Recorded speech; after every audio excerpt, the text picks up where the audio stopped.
I'll let my parents live in this house. You can't even cook, so leave lol, Mark said to me with a grin, like he was proud of himself. I was so shocked I couldn't even respond.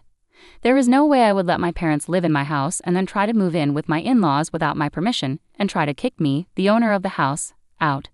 I've been bothered by Mark's bossy attitude for a while, but now it's really upsetting. I can't keep living with Mark if he keeps acting like this. I've decided that Mark needs to face consequences. My name is Sarah, and I'm a housewife in my 40s. I live with my husband, Mark. Mark is a house husband. He doesn't work but takes care of the housework because I have a job. I work to earn the money we need. All of this is to have a stable life with Mark, but it feels like my efforts are pointless.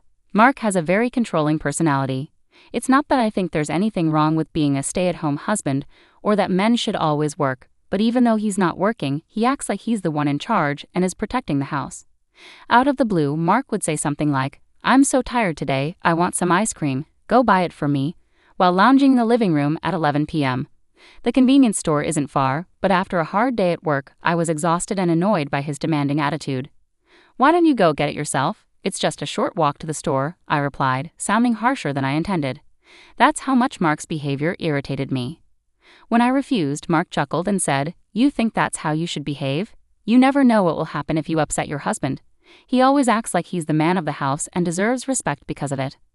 Honestly, I'm fed up with Mark acting superior and expecting respect just because he's the husband.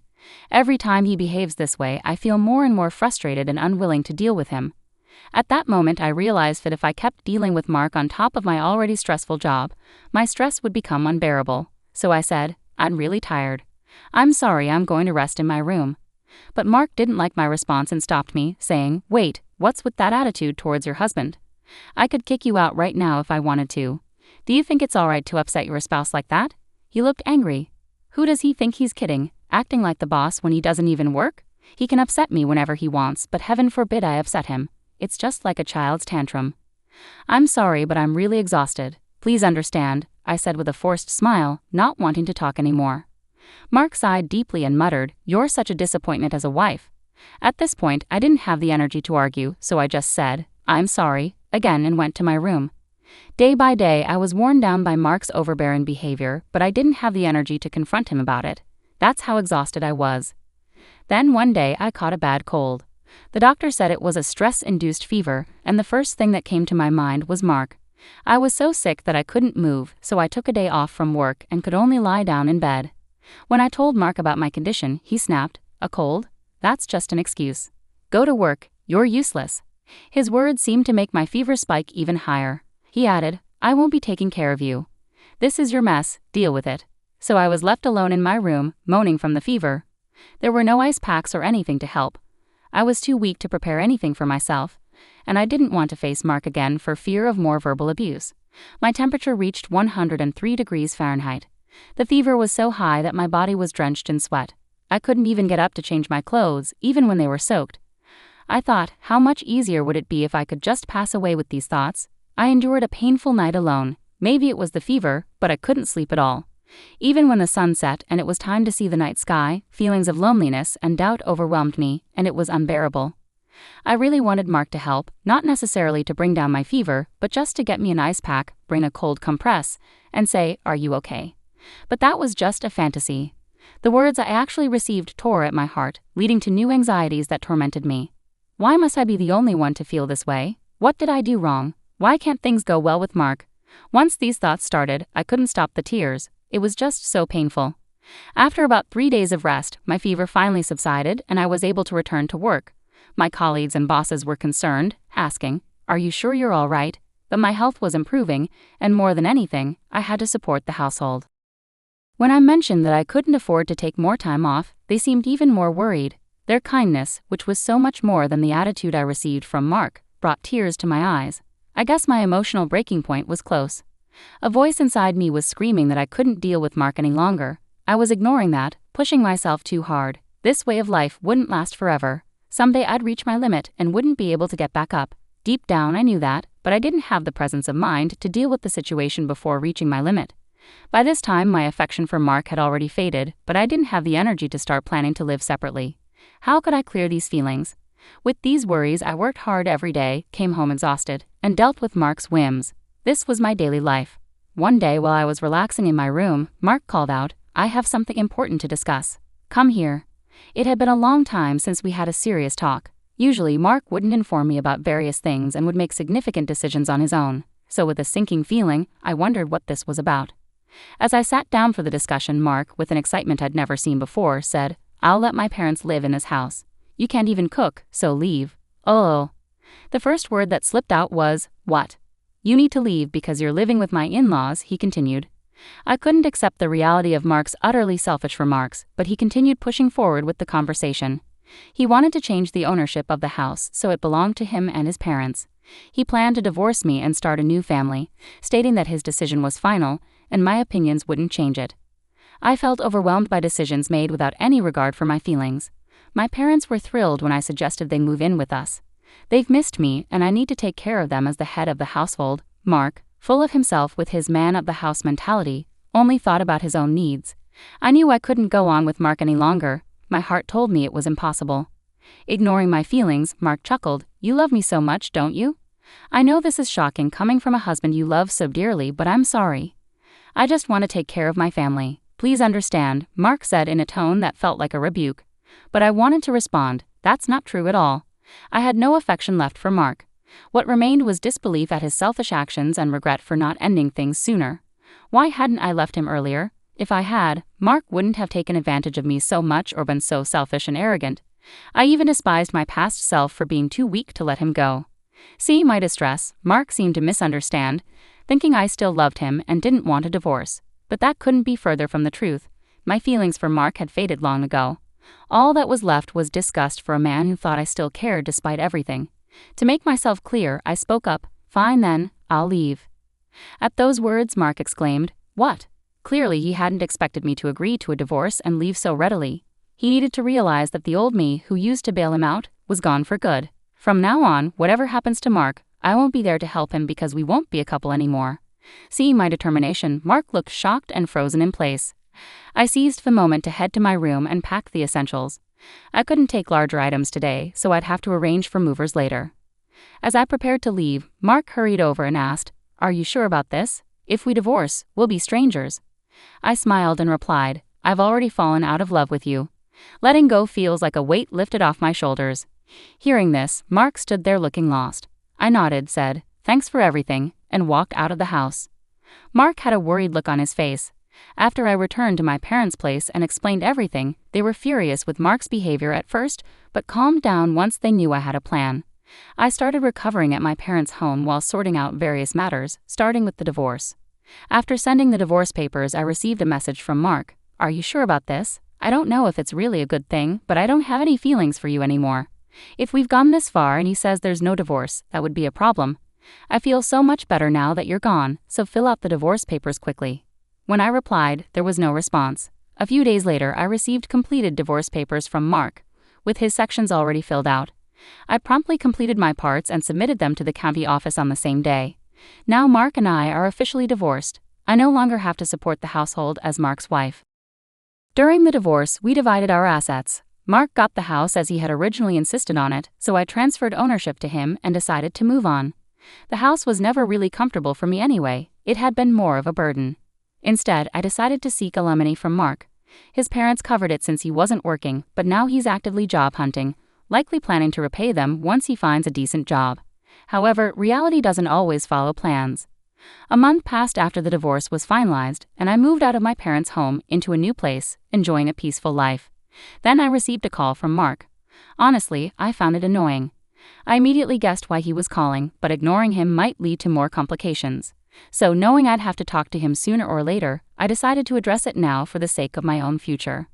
"Hello, what do you want after all this time?" I was completely fed up with dealing with Mark. I wanted him to get to the point quickly. Reluctantly, I answered the phone, and he pleaded, "Please help me." His desperate tone made me chuckle. I knew Mark was in a tough spot, but I hadn't expected it to be this bad. "Well, what's going on? You need to tell me the whole story," I replied, half amused. I had a feeling about why Mark was in trouble, but I wanted him to explain it himself. When I pressed him, Mark started explaining hesitantly, stumbling over his words. He had taken over the house after our divorce and managed fine for a month. But now he had a rent payment due, being unemployed, he couldn't cover it himself, so he asked my former parents-in-law, who were on a pension, to help out. However, the bill was much higher than they expected, around $1,800. There was no way they could afford that on their fixed income. My former in-laws were furious, insisting, "This isn't what we agreed to." They laid the blame squarely on Mark. Lost and uncertain, Mark called me in tears, asking for help. "I didn't realize the rent would be so high. The place is a mess now. What are you going to do about it?" Frustrated, Mark was now blaming me. It was true I hadn't mentioned the rent specifics earlier, but it was Mark's own folly to take over the house without knowing its monthly costs. He had treated me like an outsider and pushed me away, and now he was facing the consequences of his actions. Despite this, he couldn't accept responsibility and instead reached out to me for help. I couldn't help but sigh at his audacity. Ignoring my feelings, Mark continued urgently, "Please, I need your help. We can't keep going like this. I need you." His desperation was clear in his voice. They must be feeling incredibly trapped right now. The rent due date had likely passed, meaning they might already be behind. The landlord of that house was known for their short temper and strict policy on rent payments. I remembered being warned repeatedly when I rented the house, never be late with the rent. If they missed a payment, they were in for serious trouble with the owner. Mark had met the landlord a couple of times and knew how intimidating they could be. He must have been desperate when he called me for help. "Please just cover the rent for 1 month. I don't have anyone else to turn to. You still care about me, right? If someone you care about is in trouble, you should help them out," Mark pleaded, his tone still self-centered. "My feelings for you have long since faded." I wanted to say those words, but I held back and replied coldly, "I'm sorry, but I don't have any obligation to help you. You were the one who cut me off. Now you expect me to assist you when it's convenient for you? That's not fair." Mark defended himself. "Please don't be so cold. I really can't handle this alone. Whether you still love me or not doesn't matter now. We were married once, right? Can't you help me out just this once?" "No, you were the one who left me. Even before that, my feelings for you had already cooled. It's been a long time since I stopped loving you." When I heard Mark's dejected voice on the other end of the phone saying, "I can't believe it," it struck a chord deep within me. For so long, I endured everything. Even when Mark was selfish, took me for granted or mistreated me when I was sick, I stayed by his side, hoping to salvage our marriage. I worked tirelessly for the life we had, but this was the outcome. Why hadn't I left sooner when my love for him faded? Why didn't I distance myself earlier? These regrets flooded in, mingling with the anger I felt towards him. Mark never truly faced me. He never showed real concern, never protected me, and never embraced the idea of navigating life together as a team. All this time, he treated me like a maid, a mere money-making machine. Each time he acted this way, he seemed oblivious to my suffering. Yet now, despite all this being a result of his actions, he came pleading for help as if he were the victim. His self-centered attitude was repelling. "Please help me, I'm begging you. What about getting married again? Let's start over properly this time. I promise I'll never push you away again," Mark proposed, desperately. I couldn't help but chuckle bitterly at Mark's desperate suggestion. "Remarry you? Are you kidding me? All of this is the result of your own actions. I've been trying to work things out in my own way for a long, long time. I kept hoping you would face reality. And now you want me to start over with you, pretending none of that ever happened? Do you expect me to go back to those miserable days? That's never going to happen. I refuse to return to that life, no matter what." I became so emotional that tears started flowing. I couldn't tell if they were from anger or sadness. Mark remained silent in response to my words. Unable to continue the conversation any longer, I simply said, "Goodbye," and hung up. Mark didn't call back, and wanting to avoid hearing his voice ever again, I blocked his number. Later I heard from mutual friends that Mark and his family were evicted from their home. Mark attempted to persuade my former in-laws to cover his rent, but they were furious, refusing his request and upsetting the landlord in the process. Left with no choice, they had to leave. Mark hasn't had much success finding a full-time job and is now working part-time to get by. Because they had to sell their house, my former in-laws are now squeezed into a rundown apartment, all three of them together. Meanwhile, I've been deeply focused on my work, and my boss has even discussed a promotion with me. There's a possibility I might become the first female manager in our company, and I've been receiving admiration from both colleagues and juniors. Sometimes friends inquire, "Aren't you thinking about getting married?" Honestly, after my past experiences, I have a rather negative view of marriage. The idea of dating or marrying again doesn't appeal to me right now. But life is long and there's no rush. Many people in this generation live their entire lives happily unmarried. What matters most to me is living a life without regrets and staying true to myself. With that in mind, I want to continue navigating life at my own pace. I divorced my husband because he cheated on me 3 years ago with my younger sister. They sent me an invitation to their wedding. My mother said she would attend, and I felt betrayed by her too. Then she said, "I'll do something fun, you just wait and see." I had a plan to punish the two of them. My name is Emma. My husband and I worked in the same company, and I was his boss. He was a bit unreliable but sincere and friendly. I was responsible for training him and teaching him the job. At first, he was nervous about the new work, but over time, we grew close. "Yuma, are you free on our next day off?" he asked me. I was surprised when he asked me out on a date, but I was excited to see how confident he was outside of work. It made my heart skip a beat. After that, we often went out together. "Emma, will you be my girlfriend?" he asked. 6 months after we officially started dating, he could handle his work all by himself. He had become a valuable part of our company. I felt as happy as if it were my own success when other bosses praised him. He then got promoted and moved to a different department. That's when he proposed to me. "Emma, I want you to marry me." "Yes, I'd be happy to," I replied. My parents and younger sister Kate immediately liked Liam, and our wedding went smoothly. Kate, who was the same age as Liam, got along with him right away. "You're so lucky to marry a kind man like Liam. It seems like people at work have high expectations for him, right?" Kate said. She had just broken up with her boyfriend and was yearning for marriage, always telling me how jealous she was of me. After our wedding, I continued working and taking care of the household, supporting Liam both at work and in our personal lives. At least I thought I was supporting him. About a year after our marriage, he started coming home later and later, and we hardly ever had dinner together. "Hey Liam, we haven't talked about work lately. Is everything okay?" I asked. "Nothing's wrong," he replied tersely. "But you've been coming home late every day. If there's anything I can do to help." "There isn't," he cut me off. He used to share everything with me, but recently he seemed annoyed whenever I brought up work. On his days off, he'd either sleep all day, claiming exhaustion, or head out to clear his mind. Feeling like we weren't spending enough quality time together, I made a suggestion to Liam. "Hey Liam, how about we go to a spa together during the next holiday?" My sister recommended a place to us. I suggested. "A spa, huh?" A spa is a place where we can relax and recharge our bodies and minds, especially from the stresses of work. Seeing Liam busy, I took the initiative to make a hotel reservation that included a spa. A week before our planned spa trip, I asked Liam, "What time should we leave next week for the spa?" "Huh? Oh, is the spa trip next week? I forgot to mention I have a business trip scheduled for that weekend." "What? But you've known of the spa trip for a while now." "Well, it's work, so I can't really change it, can I?" "I see." Liam's department seemed busier than ever with frequent business trips. It seemed like I had no choice but to give up on the spa trip this time too. As usual, Liam left early in the morning for his business trip. If things had gone as planned, we would be on our way to the spa together by now, I thought sadly. While feeling down, I received a phone call.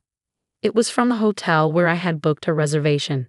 Despite sending a cancellation email, they didn't receive it due to an error and called to confirm our arrival time. That's right, I thought. I might as well invite Kate. I called my parents' house, but Kate had been out since morning and wouldn't be back soon. So as a last resort, I decided to invite my mother to the spa. Compared to my sister, I had almost given up on the idea that my mother would be able to go on such short notice, but surprisingly, she agreed. "Really? Is it okay to leave Dad alone?" I asked. "Right now, I'm more worried about you than your father," she replied gently. It seemed she had noticed I'd been feeling down lately and chose to join me on the trip. "Thanks, Mom." "I should be thanking you. I'm happy to be on a trip like this with you." I decided to make the most of the trip with my mother, which was a rare treat. However, as soon as we arrived at the hotel, my mother and I noticed something unusual. "Mom, look at that." At the hotel, we spotted Liam, who was supposed to be away on his business trip. He was walking closely with another woman, both looking happy as they entered the same hotel where we were supposed to stay. As they walked in, the woman turned her face towards us for a brief moment. "You've got to be kidding," I whispered in disbelief. The woman with Liam was my sister Kate. After that moment, shock took over and I have vague memories of how I made it back home. My mother made me some tea, which eventually helped me to start calming down. He had been lying to me, and not just Liam, Kate had deceived me too. After calming down, I called Liam's department. As I suspected, they hadn't been assigning business trips or much overtime for years. When I shared with my mother the days Liam came home late or was away on supposed business trips, it turned out Kate wasn't home on those days either, a detail that struck me. All those times he was late or away on trips, he was meeting Kate, wasn't he? I realized with a surge of anger rather than sadness. With the truth revealed, anger consumed me. Mom, I'm divorcing Liam. I don't want to see Kate, so I won't visit home for a while. She stayed silent but understood my decision. I made all the preparations just before Liam returned. I organized the divorce papers, arranged a new contract for my own house, packed my things, and moved into a temporary apartment before settling into the new place. At our home, I left a letter along with the divorce papers for Liam. I specified that all legal matters, including alimony, would be handled through my lawyer, and I blocked all forms of communication with him. To keep my new address private from Liam and Kate, I didn't inform my parents. Since we worked at the same company, we occasionally crossed paths, but I avoided any interaction with him completely. Realizing the gravity of the situation, Liam quickly agreed to the divorce. He didn't disclose the reason to anyone, but our colleagues seemed to gather it from my behavior and wisely avoided discussing the matter. 3 years went by with me keeping my distance from both Liam and my family. One evening after work, I found my mother waiting for me in my room. "Mom, what's going on?" I asked. "I have something to show you," she replied, holding out an invitation. "It's from Liam and Kate." To my surprise, Kate had left our family home and moved in with Liam. I had considered the possibility they might marry, but I never expected them to actually have a wedding and invite our parents. "So, Mom, are you planning to go?" I asked her. "Of course I am," she answered firmly. I understood that I was the only one who still couldn't forgive them. It seemed they knew this, which was why they had only invited our parents to the wedding. Having distanced myself from Liam and my parents, I felt I had no right to object. Seeing my sadness, my mother smiled reassuringly and said, "Don't worry. I'm not going because I forgive them. Just wait and see." On the day of the wedding, my mother video called me. "I don't want to see their faces," I said, almost hanging up. But I remembered my mother's earlier words and stayed on the call. The screen displayed a slideshow that was being presented. The MC began introducing the slides. This slideshow was created by the bride's mother. She gathered photos from her beloved daughter's birth to the present and created this presentation, the MC announced. I was taken aback that my mother, who wasn't very tech-savvy, had put together such a slideshow. It stirred up a mix of emotions inside me. "Mom, you went through all this effort for Kate." I wondered, feeling a wave of sadness. But then something caught my attention on the screen. "Wait, this isn't Kate," I realized. The slideshow began with a photo of myself as a newborn baby. "So cute, there's a resemblance to Kate somehow," the guests commented in a relaxed atmosphere as they watched the slideshow. Kate's expression grew tense. The MC continued, "Since she was young, the bride has always been dedicated to her family. She excelled as a student and successfully entered her desired university. Upon starting her career, she became a highly reliable employee at the company." Kate's friends and colleagues, who recognized moments from her student days and workplace, began to chatter excitedly. "Hey, isn't that a photo from the welcome party at University J? Kate didn't attend such a prestigious university, did she? Wait, isn't that a photo from the company's welcome party? Hold on closer inspection it looks completely different. Wait, if this isn't Kate." Liam also appeared to have noticed. "What the hell is this? This isn't Kate." Unaware of the bride and groom's shocked expressions, the MC continued to progress through the slides. And then she met the groom, Liam, at the company. According to the bride's mother, she initially trained Liam when he joined the company. Eventually, the two got married. Following this introduction were photos from my wedding with Liam. The MC couldn't hide their confusion, sensing something was amiss. They fell silent. It was then that my mother stepped forward and took the microphone. "Allow me to take over from here and explain," she said calmly as she advanced the slides. "Even after marriage, my daughter supported him both personally and professionally. However, as Liam became increasingly busy, he struggled to find time for her. So my daughter planned a spa trip to help him relax. Wait, please. Kate cried desperately, her face pale, trying to halt my mother. Ignoring Kate's attempts, my mother continued with the slides.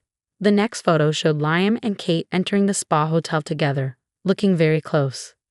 Finally, photos of the bride and groom appeared, and both the MC and the guests fell silent. Liam and Kate appeared even more pale. But Liam declined my daughter's spa trip invitation, citing a business trip he had to attend. He claimed it couldn't be helped due to work commitments. My daughter invited me instead, and it was during that trip that we discovered his affair. With those words, the room erupted into chatter and speculation prompted by my mother's revelation. Wait, an affair? And this wedding is for Kate and Liam. Could this wedding be based on their affair? But why would Kate's mother? To address the guests' inquiries, my mother continued in a measured tone. Liam swore to marry my beloved daughter Emma and promised to make her happy. Instead, he betrayed her by having an affair with her own sister, Kate. Mother, please stop. Today is supposed to be my wedding day. Can't you celebrate my happiness? Kate cried, pleading with our mother to halt. Ignoring Kate's pleas, my mother stared coldly at her and replied, I've always wanted you to be happy, but you were the one who shattered that first. Emma always considered not just herself, but the happiness of our family. What about you, Kate? Have you ever considered how much Emma would be hurt by your actions? Well, she always seems so content. It's not fair. So instead of being happy for your family, you just got jealous, huh? My mother-in-law retorted sharply. Mother-in-law, please stop. She's your precious daughter too, isn't she? Can't you celebrate our new beginning? Why are you doing this? Kate pleaded, clearly distressed. I can't accept someone as dishonest as you into our family. Today's ceremony made that clear to me. If you truly wanted to start anew with Kate, why didn't you invite a single person from your own company? If you're going to have such a grand wedding, shouldn't you apologize to Emma? It's selfish to invite me and her father without making any effort like that. But Emma has been ignoring me all this time, Liam protested. Of course she has, after what you've done. It's only natural, my mother-in-law replied firmly. But that's all in the past now, isn't it? Do you think her wounds will heal in just 3 years? And do you think you can regain our trust in such a short time? Don't be ridiculous. My mother's voice echoed angrily as she and my father left the wedding venue. I could hear her speaking through the phone. Did you see that, Emma? She asked. Yes, I replied. I'm sorry for bringing up painful things. I couldn't stand seeing those two act as if nothing happened, she explained. No, thank you. I feel relieved. It's like you said everything I wanted to say, I admitted. That's right, Emma. You always keep everything to yourself. I thought it was too kind of you not to tell your colleagues the reason for your divorce. Later, my mother sent me a recording of her conversation with Liam from the wedding. Indeed, as she had said, time doesn't easily heal such wounds. Moreover, Liam showed no signs of remorse, dismissing it all as a thing of the past. I decided to enact my revenge by exposing Liam during a company presentation. I signed up quickly when I saw he was scheduled to speak and soon found myself in the conference room. When it was Liam's turn, his supervisor, unaware of his remarriage, commented, Liam, you seem even more motivated today, freshly married. Yes, I'm dedicated to doing my best for my family, he replied cheerfully. He must have known I was present, but that only fueled my determination. I played the recorded audio I received from my mother. The room was startled by the sudden noise from the recording. As they learned about his affair with my sister during our marriage, accusations started flying. Liam, didn't you claim the divorce was due to different values? I couldn't help but burst into laughter. Oh really? Did you say something like that? Well, I can't comprehend a value system that includes cheating with your wife's own sister. I apologize for bringing personal matters into this important internal presentation. As of today, I have decided to resign. I have endured this because I value this company, but I cannot continue working alongside him any longer. Just as I prepared to leave, the board members intervened to halt my departure. Wait a moment, Emma. You're a crucial asset to our company. If anyone should leave, it should be Liam. Huh? But I was considered to have a promising future here. We held high hopes for you in the past, but recently your attire has been less formal and you seem less focused. It appears you have lost the problem-solving abilities you once demonstrated. We don't have the same expectations for you as before." Kate, who had always been inept at housework and had done little even while living with our parents, became a full-time housewife after marrying Liam. Apparently, she left most of the household chores for him to handle. Without my advice to guide him through work challenges, Liam began causing more problems. Word of his affair with his wife's sister spread throughout the company, damaging his reputation. During a board meeting, it was decided that I would stay with the company while Liam would be transferred to a remote location with the expectation of eventual layoff. Kate, who had been enjoying a comfortable life as a housewife on Liam's earnings, quickly abandoned him upon discovering the affair and moved on to another man. Unfortunately for her, the new man turned out to be a typical freeloader burdened with debt. Now she is struggling, working 2 jobs day and night to make ends meet. As they say, what goes around comes around. When you do wrong, it eventually catches up with you. Watching Liam and Kate face the consequences of their actions, I finally felt ready to begin a new chapter in my life. "My daughter is joining the company, so I need you to resign. Today is your last day." On the morning of the 20th, the president suddenly told me I was fired. I was shocked and didn't know what to say. The 20th was the day we paid our suppliers. Some payments were made through bank transfers for longtime suppliers, but I also made direct payments and visited them as a courtesy. "You look like you can go home right away. I'll give you the day off, just for you, so leave quickly," the president said. He pushed me out of the office, and the door shut with a snap right in front of my face. I didn't even know where to start to argue. "My name is Emily. I joined this family-owned paving company right after high school and worked as a clerical worker for 10 years. Well, until just now.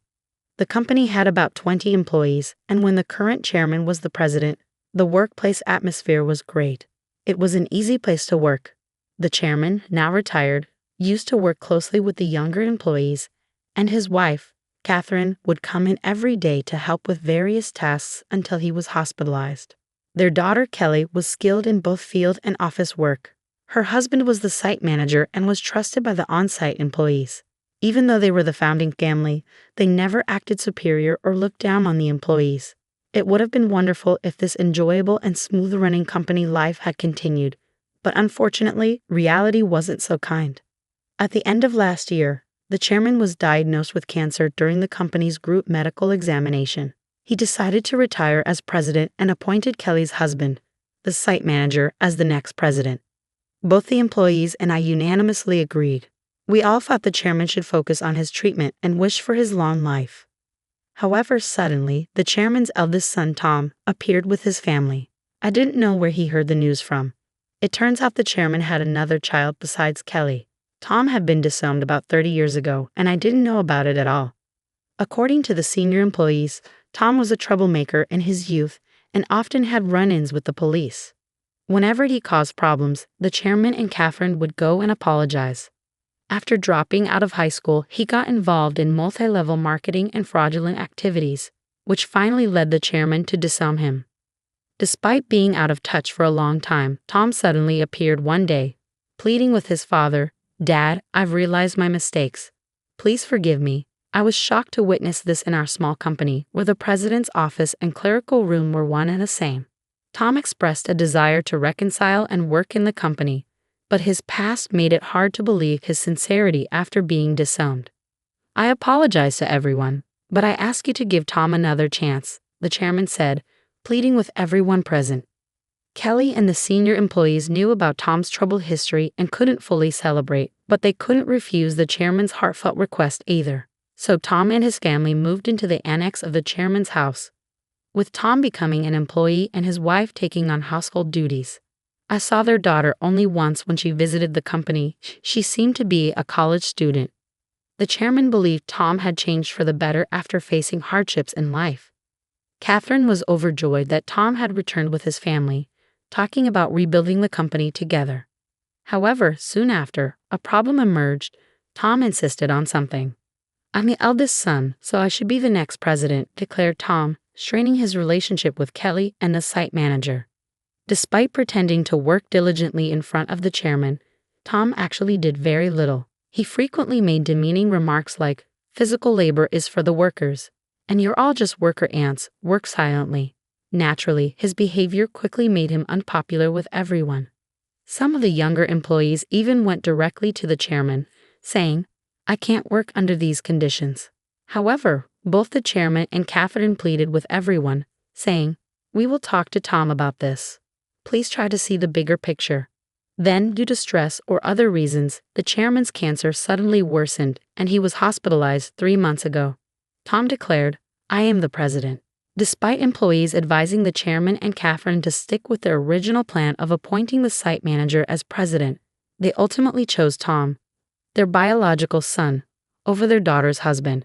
This decision sparked grumbling among some employees, who felt the chairman and Catherine were biased by parental love or losing their sharpness with age. The once harmonious company atmosphere turned tense and uncomfortable. As tensions grew, Kelly and the site manager began working behind the scenes to manage the company. This left me alone handling all administrative tasks, whereas before Catherine, Kelly, and I shared the workload. Now, I regularly work overtime, sometimes leaving so late that the date changes before I head home. Meanwhile, Tom seemed to view administrative duties as effortless, spending his days at hostess bars, betting on horses, or gambling. My relationship with the president took a serious downturn over an expense issue. He had been using the company's credit card for personal dining and entertainment expenses, and I had been overlooking it to some extent. However, this time, the expense crossed a line. With apprehension, I handed the receipt back to him. "I can't approve this expense," I told him. "What? Why not?" he demanded. "This is for your wife's corrective underwear. It's not related to business, so it can't be expensed." As expected, the president's face flushed with anger. "Don't challenge me. She's the president's wife.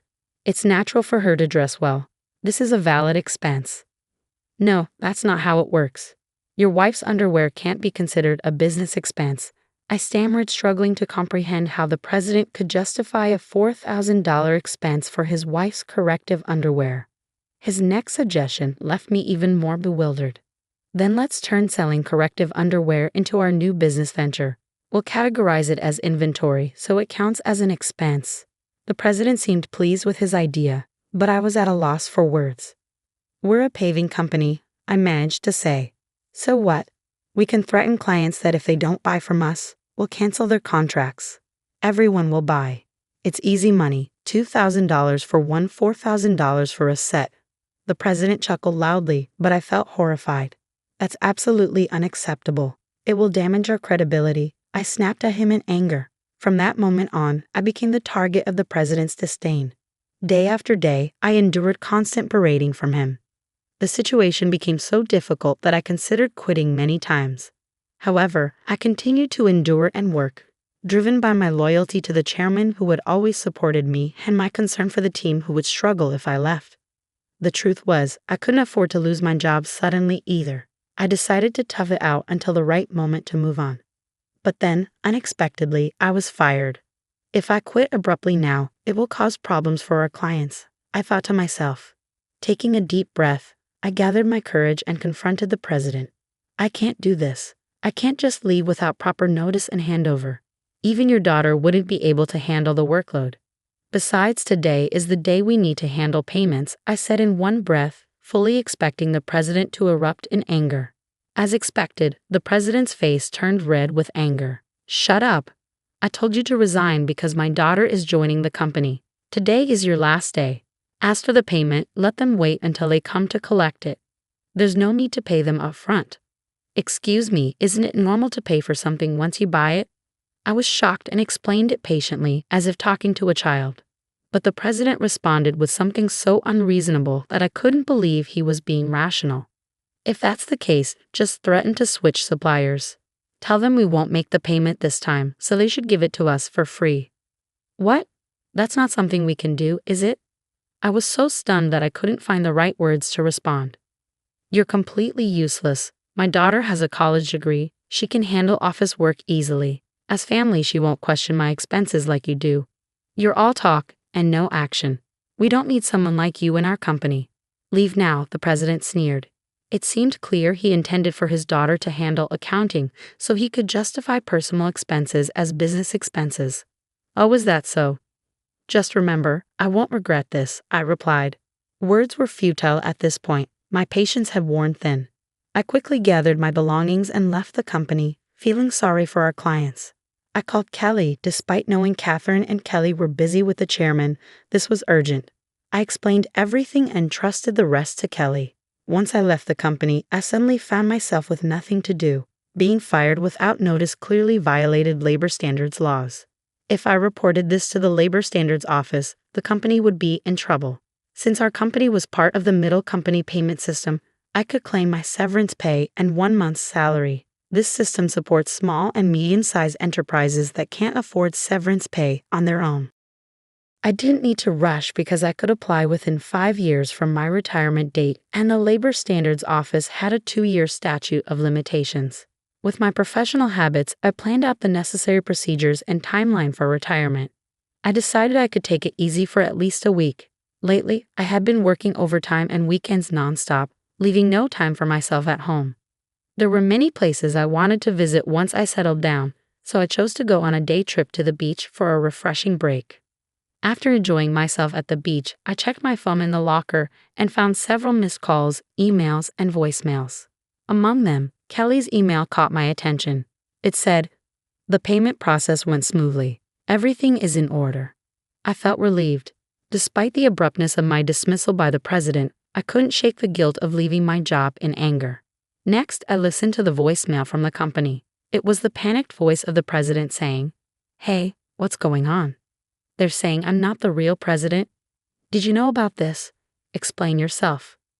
After chuckling at his realization, I continued to check my emails and voicemails.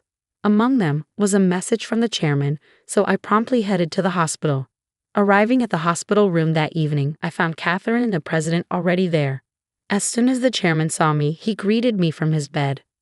"Emily, I'm truly sorry for my foolish son." "Hey, what's going on? I'm not the official president. Explain yourself." Tom shouted arrogantly, clearly not understanding the situation. The chairman quickly silenced him with a stern command.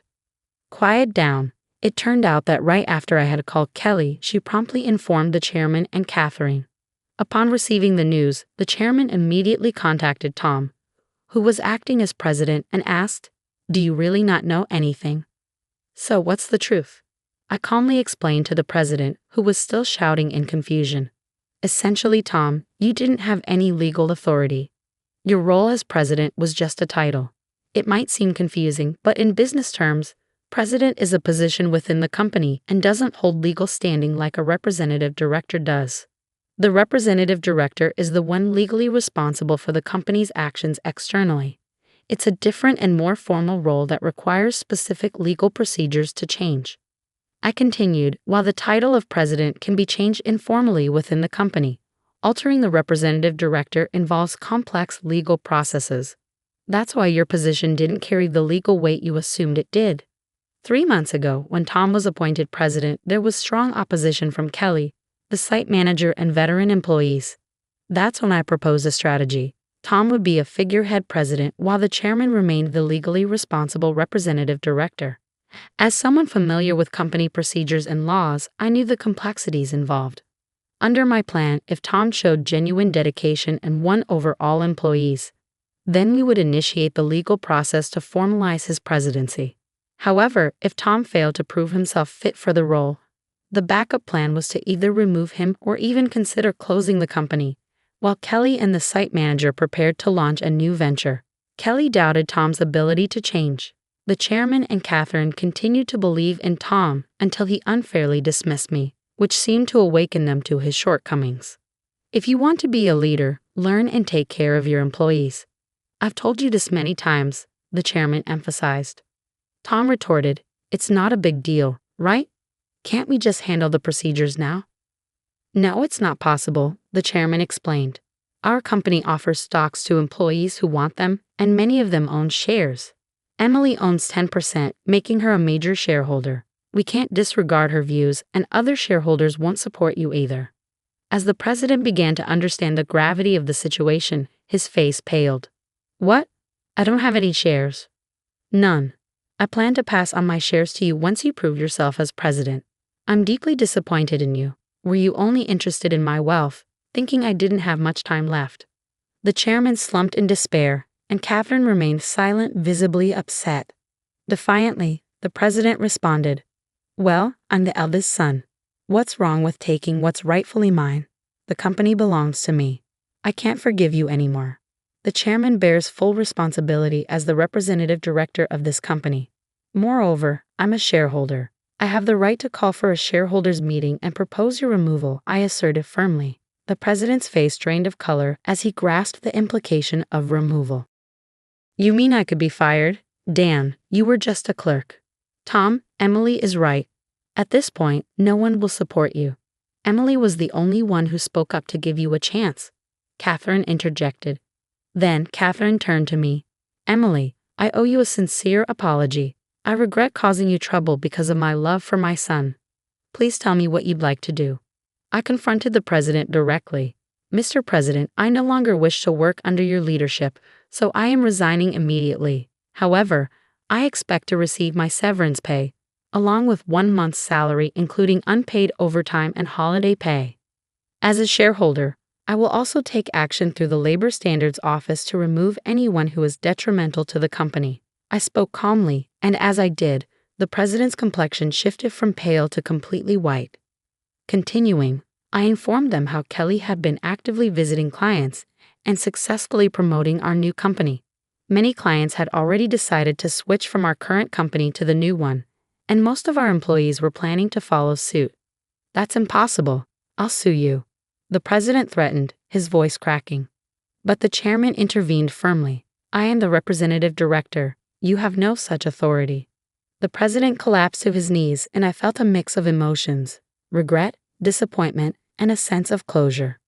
"Mr. President, it's unfortunate it had to end this way. If you had changed your approach upon returning, things might have been different. There were ample opportunities for understanding if you had made efforts to learn and adapt. Ultimately, it was the president himself who squandered those chances. A classic case of reaping what one sows." In the aftermath, the chairman decided to shut down the company, leaving Tom unemployed. The president's wife attempted to sell corrective underwear, but it didn't succeed. They faced legal issues for aggressive sales tactics and were eventually arrested for involvement in a pyramid scheme. When Kelly returned to her parents' home, she found boxes of unsold underwear left behind. As for the daughter, she found employment elsewhere, although the specifics are unknown.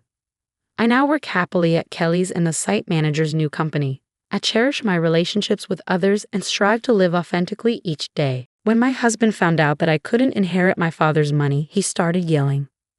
"What? You can't get any of his money? If that's the case, I don't want to be with you anymore. I want a divorce right now." After that, I got back at my husband and my sister, who married each other right away. My name is Chloe. I'm a 32-year-old office worker, and I've been married to my husband George for 2 years. I met George through a relative, and we got married. My family had some money, but since we were the only daughters, my relatives worried about who would take over. They introduced me to George, saying it would be fine for him to join our family. My husband, George, didn't officially join our family, but he started living with me at my parents' home. My mother passed away a few years ago, so it was just my father, my husband, and me living in my parents' house. My husband was very kind and treated my father well, so he seemed like a really good person. However, a relative who introduced him to me told me something worrying right before our marriage. I know it's strange for me to say this since I was the one who introduced George to you, but he's kind of obsessed with money, so be careful. I had already married him and was about to have a wedding ceremony, so it was too late to do anything about it. But I hadn't noticed any signs that he was obsessed with money, so I went ahead with the marriage. Even after getting married, I kept a close eye on my husband because of what I had heard. But I didn't see any signs of money obsession from him. However, he seemed to be interested in my father's money and would casually ask about it when he was having a drink with my father. My father was open about it, so I didn't worry too much. Another thing my husband was curious about was my younger sister. She is 5 years younger than me, and unlike me, who is calm, she is lively and outgoing with a vibrant social life filled with men. She doesn't look like me, and my husband was surprised when he first saw her. "Your sister has a completely different vibe from you, Chloe, doesn't she?" Seeing my husband fascinated by my beautiful sister, with her striking looks contrasting my plain and boring appearance, gave me mixed feelings. However, the relative who introduced me to George was worried that if I, being modest and plain-looking, couldn't get married, there would be no one to inherit after my family. I thought there was no need to worry because I had a beautiful sister. But later, I understood why that relative was worried. My father was very lenient with my sister, letting her go to college after high school and even to a vocational school after she graduated from college. My sister didn't have a particular goal. She just didn't want to work. On the other hand, my mother was strict with her, insisting she should get a job right after college. But my father overruled my mother and let her go to vocational school. After graduating from vocational school, my sister got a job at a company owned by a friend of my father's. But she quit after just 6 months. I was shocked by her excuse for quitting. I couldn't show my full potential at that company. My mother and I were puzzled by how my sister spoke as if she had already mastered her job after only 6 months. But my father believed her and quickly arranged for her to work at a different company. After a while at the new job, our mother fell ill and had to be hospitalized. While our mother was in the hospital, my sister visited every day, often skipping work. Eventually, she quit that job too, claiming she needed to take care of our mother. However, her idea of caregiving mostly involved being in the same room as our mother, chatting or spending most of her time staring at her smartphone in the waiting room. After our mother passed away, I took on the responsibility of managing her affairs, including picking up her laundry from the hospital and ensuring she had fresh clothes. Meanwhile, my sister wasn't much help. Our mother may have enjoyed having her around to chat with, but as her health declined over a month, she couldn't even hold conversations anymore.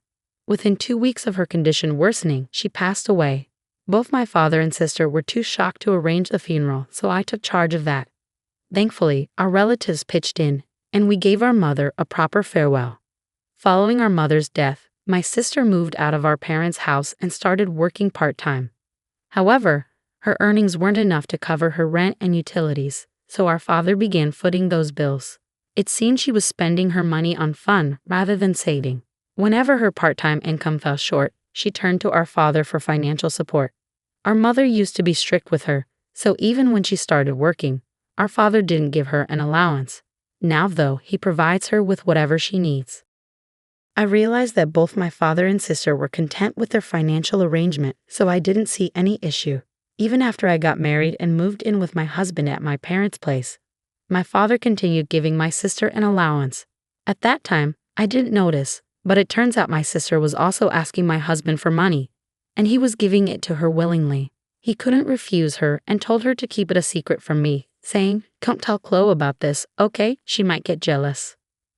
My sister lived off this allowance from our father and the money from my husband, doing part-time work when she felt like it. However, this lifestyle couldn't last because our father fell ill and had to be hospitalized. While I juggled visits to the hospital between work and caring for our father, my sister never showed up. Instead, she started calling me and demanding money. "Since I've been getting money from Dad every month, I need you to continue that.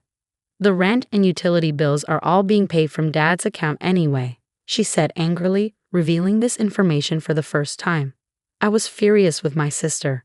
Instead of worrying about our hospitalized father, she was only concerned about her own finances. Despite wanting to hang up, I knew my sister was also in a tough spot, so I asked her how much money our father was giving her each month. "How much does Dad give you each month? You really need to find a job soon and start supporting yourself."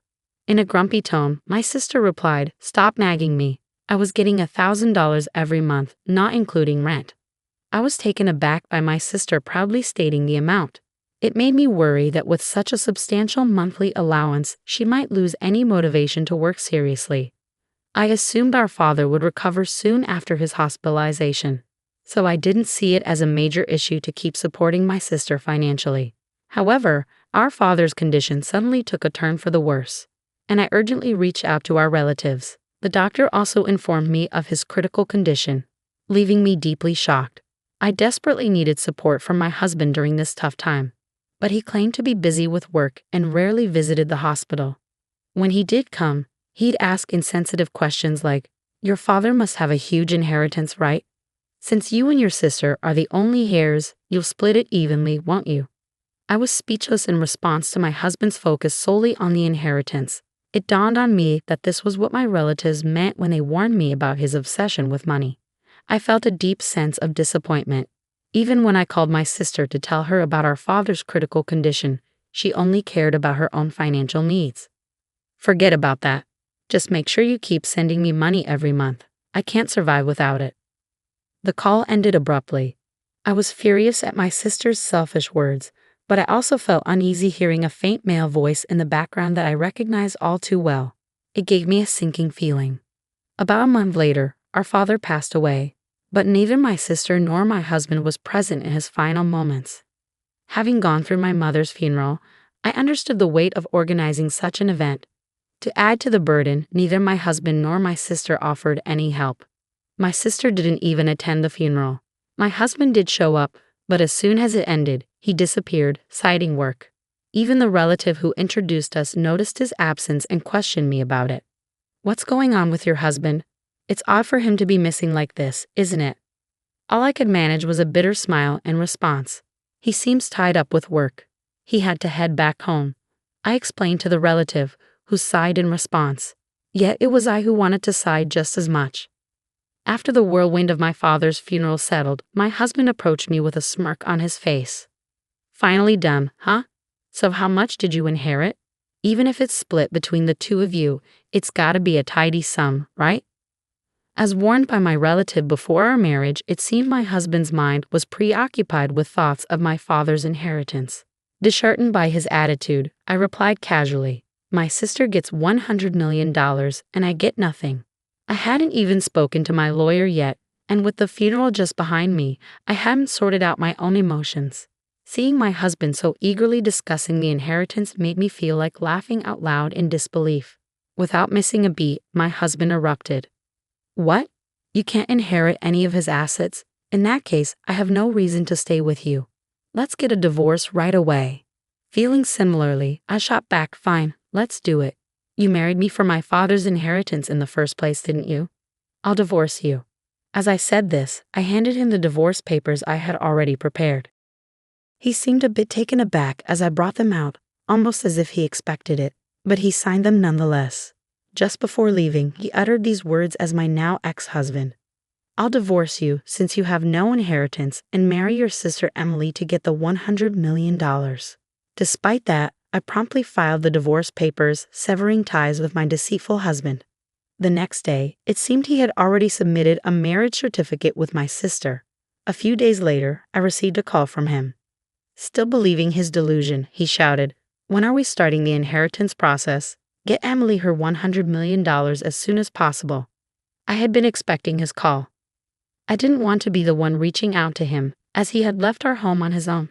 I responded in a composed, business-like tone.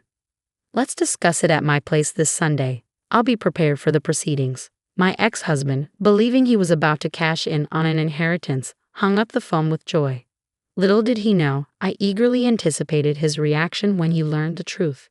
When the weekend arrived, both he and my sister came to my parents' house, surprised to find a lawyer waiting there. Nevertheless, my ex-husband seemed confident. "Of course you need a lawyer when there's an inheritance involved," he remarked. Then, with a puzzled expression, the lawyer addressed my ex-husband. "Before we discuss the inheritance, there's the matter of property division that your ex-wife has brought against you." The lawyer proceeded to show my ex-husband a series of photos, images capturing him leaving my sister's house on specific dates clearly marked. Addressing him firmly, the lawyer continued, "These photos serve as evidence of your affair prior to the finalization of the divorce. You will need to comply with the terms of the property division settlement."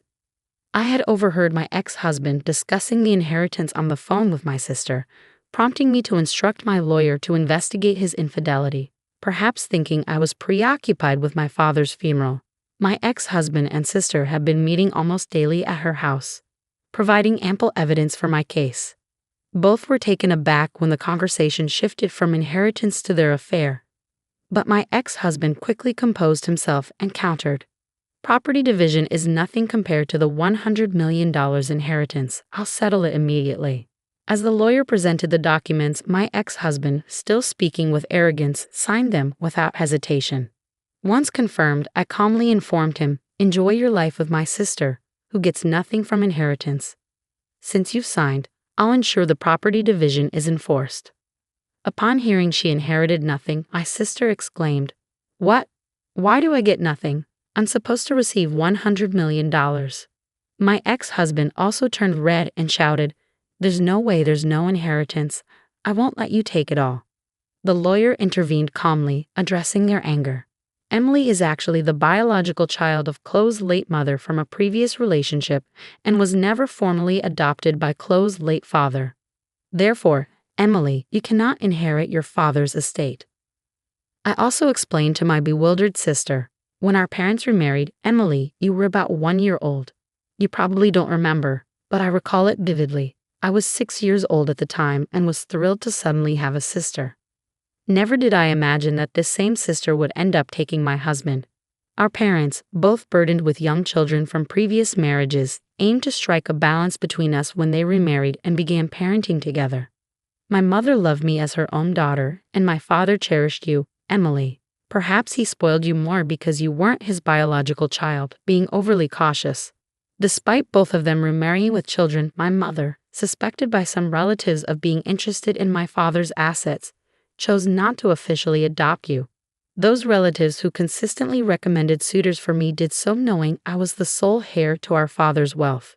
If our parents had had a child together, things might have been even more complex. But fortunately or unfortunately, they didn't. Perhaps they avoided having more children to prevent future inheritance disputes.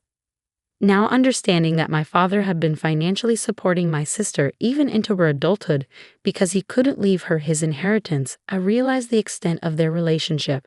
Like my sister, I also hadn't been formally adopted by my mother, but it never affected how we saw each other. It seemed our parents hadn't disclosed their remarriage to my sister, and today was the first time she learned the truth. As for my ex-husband, his face turned from red to pale as the situation sunk in. Not only was he not inheriting what he expected from my sister, but he was also facing a property division claim he had already signed off on. With a pale face, he asked me, was it a lie that my sister was getting $100 million and I was getting nothing? Suppressing a laugh, I replied, "Of course, it was a lie. It was my way of getting back at you for cheating on me. Besides, my father's estate was nowhere near $100 million, even though he was wealthy." Suddenly, my usually quiet sister erupted, "I've been shopping so much, thinking I'd inherit Dad's money. What about the support Dad was giving me until now? Will you take care of that, sis? You're married with a dependable husband now, so you don't need it anymore, right? Make George support you." She glanced at my pale ex-husband, but he shook his head. "I can't do that. I also spent a lot, counting on the inheritance, and now with the property division, I'm stretched thin." With that, my ex-husband unexpectedly dropped to his knees before me, begging, "Chloe, I'm sorry. It's all my fault. Please, can we reconcile?" The lawyer, who had been packing up to leave, chuckled at the sight. Where had the arrogance he showed upon arrival gone? George, pleading on his knees like that, seemed utterly absurd. After our discussion, my ex-husband and sister left, and they divorced soon after. It seemed my ex-husband lost interest in my sister once he realized she wouldn't inherit anything. He mentioned property division, but since he had no assets, I arranged for him to pay from his monthly salary as advised by my lawyer, ensuring I received what was due. My sister, who lost our father's financial support, struggled to make ends meet with part-time work, but eventually faced overwhelming debts and declared bankruptcy. She moved out of her apartment, and I lost track of her whereabouts. My father's excessive support had made my sister dependent, hindering her ability to work seriously. Subsequently, my relatives began suggesting potential marriage partners for me as I lived alone in my parents' house. But I declined. I wanted to find a partner on my own terms, determined not to repeat the mistake of marrying someone like my ex-husband again. Hi, I'm Billy, 28 years old. I married my husband Carl just 2 years ago, but the journey has been far from smooth, thanks to his mother Helena. Our relationship began when Carl and I met at a bar. A right time, right place scenario. We hit it off that night, exchanged contact information, and started texting nonstop. Even staying up until 5 a.m., our relationship remained undefined for a while. But eventually, we decided to make it official after getting more attached to each other. While my relationship with Carl was great, The hiccup came in the form of his mother, Helena. She was a formidable force who always got what she wanted, even if it meant resorting to questionable methods. Though admirable in some contexts, it became a problem when she set her sights on getting rid of me. Helena never approved of me, convinced I was after Carl's money, despite the fact that I earned more than he did. Helena never concealed her dislike for me, always being rude and insulting, albeit behind my back. She went to great lengths to hurt me, from sticking her leg out to trip me to purposefully spilling drinks, either ice cold or scalding hot, on me. Initially, I dismissed these incidents as accidents, but the pattern became too apparent to ignore. Approaching Carl about it, I expressed my concerns. He was adamant that his mom loved me and dismissed my worries as me being upset over her lack of full approval. However, I couldn't shake the feeling that something was off. I questioned if he would stand up for me if his mother truly disliked me. Carl reassured me, attributing her behavior to overprotectiveness and suggested giving her more time. Reluctantly, I decided to follow Carl's advice and bear with Helena's antics. I made a conscious effort to be on my best behavior whenever she was around, hoping that, as Carl predicted, she would eventually come around. Whenever I visited, I maintained a reserved demeanor, only speaking when spoken to. It felt like I was transported back to the 18th century, but I was determined to do whatever it took to win Helena's approval. One day, out of the blue, Helena called me herself, a departure from her usual practice of contacting Carl. My heart raced as I answered the call, unsure of what to expect. "Hey, Helena, everything all right?" I asked, my voice tinged with uncertainty. "Oh yeah, of course. I was just wondering if you're free this weekend," she replied. "Yeah, why?" I replied, trying to hide my surprise. "Great. I was thinking maybe we could go out together," Helena suggested. "Us? As in, you and me," I clarified, taken aback. "Yes, I know I've been tough on you, but I want to make up for it," she explained. "Ah, of course. Where will we be going, and at what time?" I inquired, still trying to process the unexpected invitation. "I was thinking we could grab lunch at 1 in the afternoon at Sant. It's my favorite restaurant of all time," she answered. "Sounds fancy," I remarked, feeling a mixture of nerves and excitement. "Oh, it is. So, you better dress well," she teased. "I will. I'll see you there then," I confirmed before ending the call. I couldn't believe Helena wanted to go out with me. It was strange, but I focused on how my efforts were finally paying off. Despite her previous hostility, she needed time to warm up to me. I shared the news with Carl, who was relieved that the two most important women in his life were finally getting along. As the weekend approached, I eagerly awaited our lunch date, planning my outfit meticulously.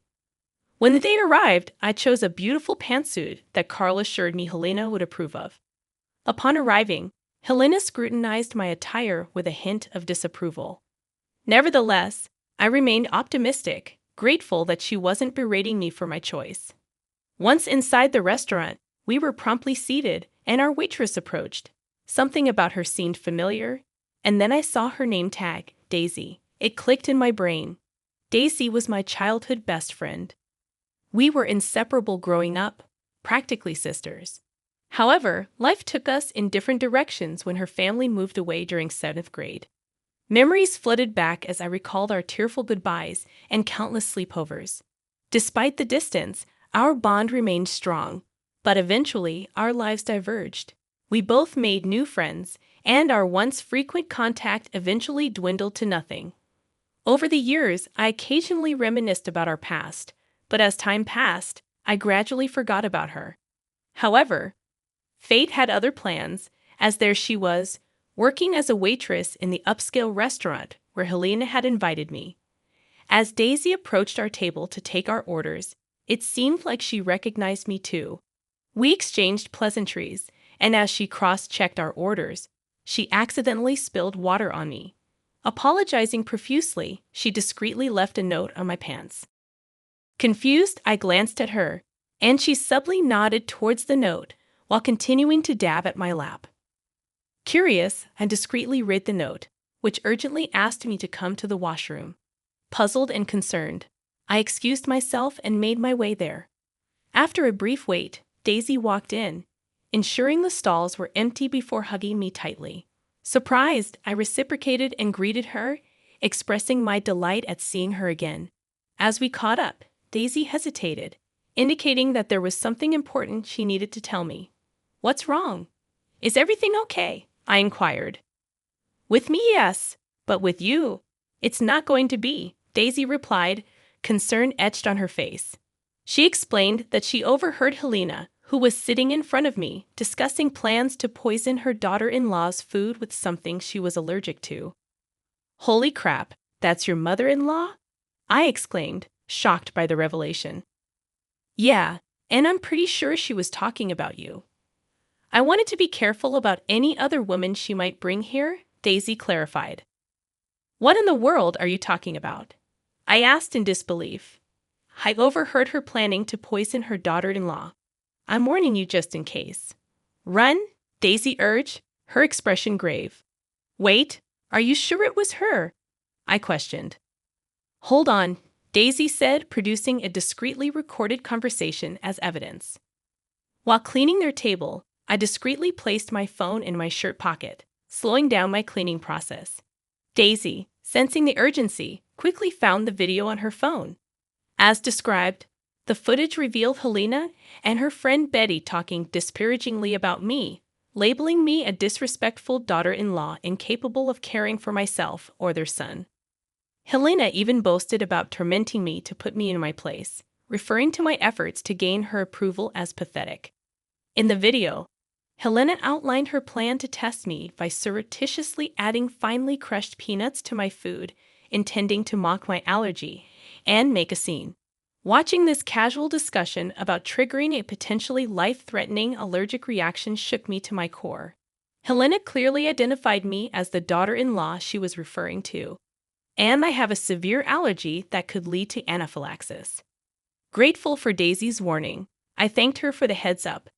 She assured me she was just looking out for another woman and expressed relief that she could help. We exchanged phone numbers, and I informed her that I might use her name as an excuse to leave, to which she agreed. Leaving a generous tip, I returned to our table where Helena was visibly impatient and upset. She remarked on my appearance, accusing me of looking like I'd peed my pants. I explained that the waitress had apologized for the spill, downplaying it as a minor issue. Despite Helena's dismissal of the waitress's courtesy, I used the wet pants as an excuse to leave. Helena insisted that I stay and continue the gathering, but I expressed concern about the cold AC and my discomfort. Apologizing, I stated that I needed to leave immediately to avoid falling ill. Helena, clearly disappointed, tried to guilt me for leaving when she had extended an invitation to know me better. Apologetic yet resolute, I explained it was beyond my control and left, encouraging her to enjoy the rest of her time at the restaurant. After expressing my excuse, I left promptly and drove straight home. However, before reaching home, I made a detour to a gas station where I texted Daisy, urgently requesting the video of Helena discussing her plan. Daisy responded promptly, and armed with the incriminating evidence, I resumed my journey home. Carl's surprise at my early return was evident, considering how excited I had been earlier. Without exchanging words with Carl, I headed straight to the bathroom, craving the cleansing heat of a hot shower. Fearful that Helena might have tainted my clothes or hair with crushed peanuts, I scrubbed myself vigorously, repeating the process 3 times. Once done, I tossed my clothes into the wash and scrubbed my hands clean, Carl observing silently from the corner. When I finished, Carl gently prodded me to share what had transpired. Apologizing for my earlier paranoia, I confessed to encountering a childhood friend who worked as a waitress at the restaurant. Carl, puzzled, listened as I recounted Daisy's warning about Helena's sinister intentions. Unconvinced, Carl questioned the credibility of my friend's claims, prompting me to reveal the recorded conversation. As the video played, Carl's eyes widened in shock, realizing the gravity of his mother's actions. Memories of my previous hospitalization due to accidental peanut ingestion resurfaced, intensifying his horror at his mother's planned cruelty.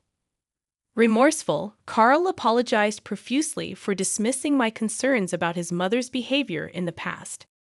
He acknowledged the trauma I had endured and expressed deep regret for not taking it seriously. Grateful for his sincerity, I accepted his apologies, letting go of the resentment that had lingered between us. I understood Carl's perspective. Who could fathom their own mother actively trying to harm their spouse?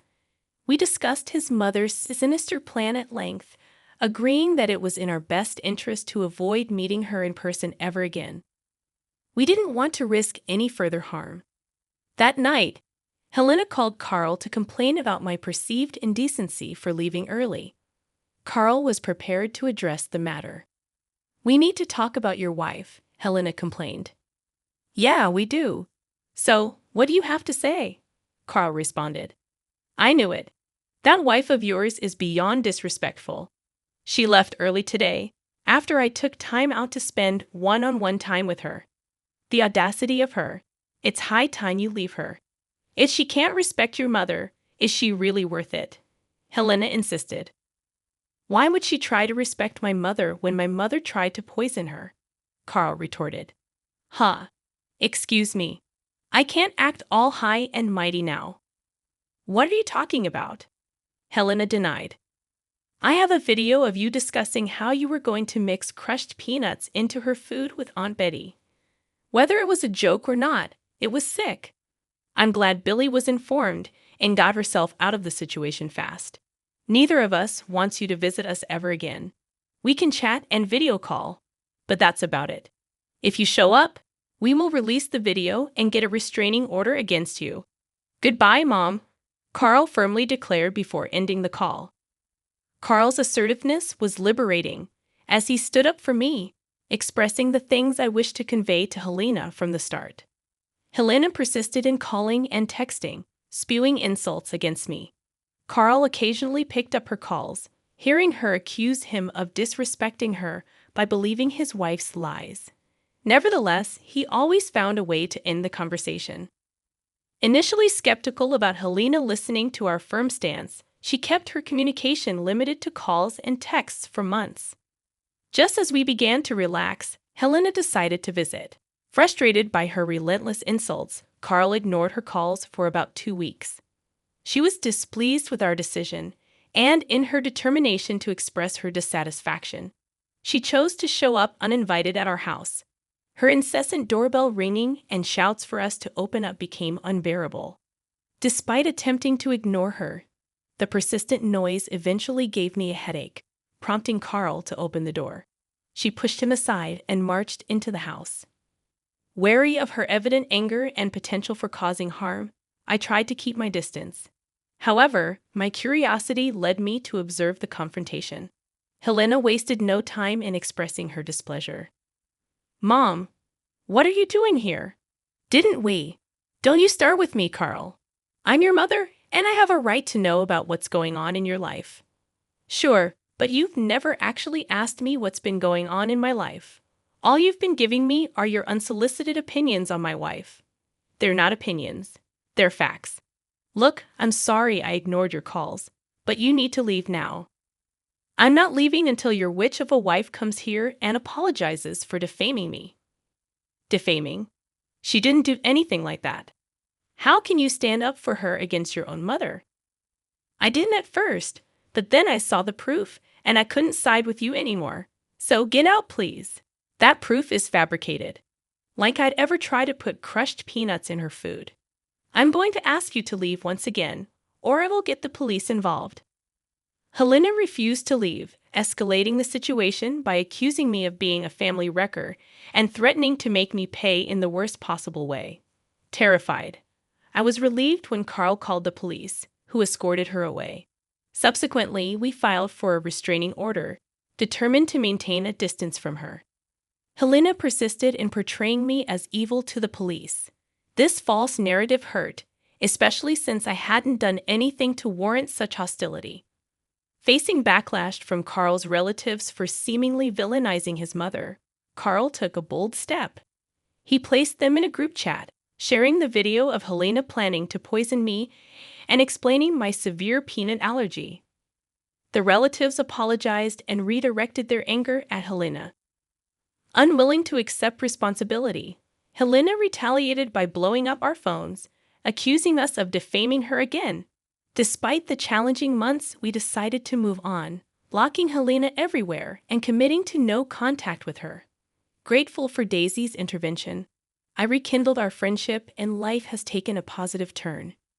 We've hung out a lot, almost returning to our old friendship. With Helena out of our lives, we look forward to a better and brighter future. A funeral dress with a skirt that's too revealing makes me angry. It seems like you're trying to attract men by wearing it. I'm tired of my husband's unfair thoughts. I want a divorce. I'm leaving this house. My name is Kate, and I'm 40 years old. I love chocolate a lot and often end up eating a whole family-sized bar by myself without realizing it. I used to fight with my sister over chocolate when we were younger. Looking back, I wasn't always a mature big sister, but I've seen adults who act even less mature than I did when I was 25. Back then, I had just married my husband, Kevin, who worked at a bank. We met through a friend and got married after about 6 months of dating. Everyone thought I had a perfect life. But things changed after we got married. Every day, when Kevin came home from work, I would greet him and ask about dinner. If it wasn't ready, he'd get upset. So, I made sure to come home before him, cook dinner, and clean up. It was a bit annoying, but Kevin's good salary allowed us to live in a nice house and have a comfortable life. I thought it was normal to have little arguments in a marriage, so I didn't pay much attention to it. But Kevin's behavior kept getting worse. Despite being married, I still visited my parents often, especially to see my 14-year-old sister who was much younger than me. Since our parents worked a lot, I felt like I raised her most of the time. It wasn't because my parents ignored her, but because I loved her so much and wanted to take care of her. My sister was often sick and had to stay in the hospital. Sometimes the doctors would say she might not make it through the night. Thinking about losing her made me love her even more. That's why even after I got married, I continued to visit my sister when she was out of school. But my husband didn't like it. He would say things like, "Who is more important, me or your sister?" When a woman gets married, she should focus on her husband's family. My mother never acted like this. "You're not doing your duty as a wife." He'd go on like this for almost an hour. None of my friends were married at the time, so when I talked to a senior coworker about my husband, she said, "It's your responsibility. When you're married, you have to prioritize your husband." I thought that's how it was supposed to be. Looking back, I realized I was naive. But even then, I couldn't imagine not seeing my sister. My sister's health was getting worse, and she was in the hospital again, only allowed short visits in a sterile room. It's natural for a family to want to be together in times like these. Sometimes, I'd even take a day off from work to go see her, and I started going to the hospital even on days when my husband was off. But my husband strongly disagreed with this.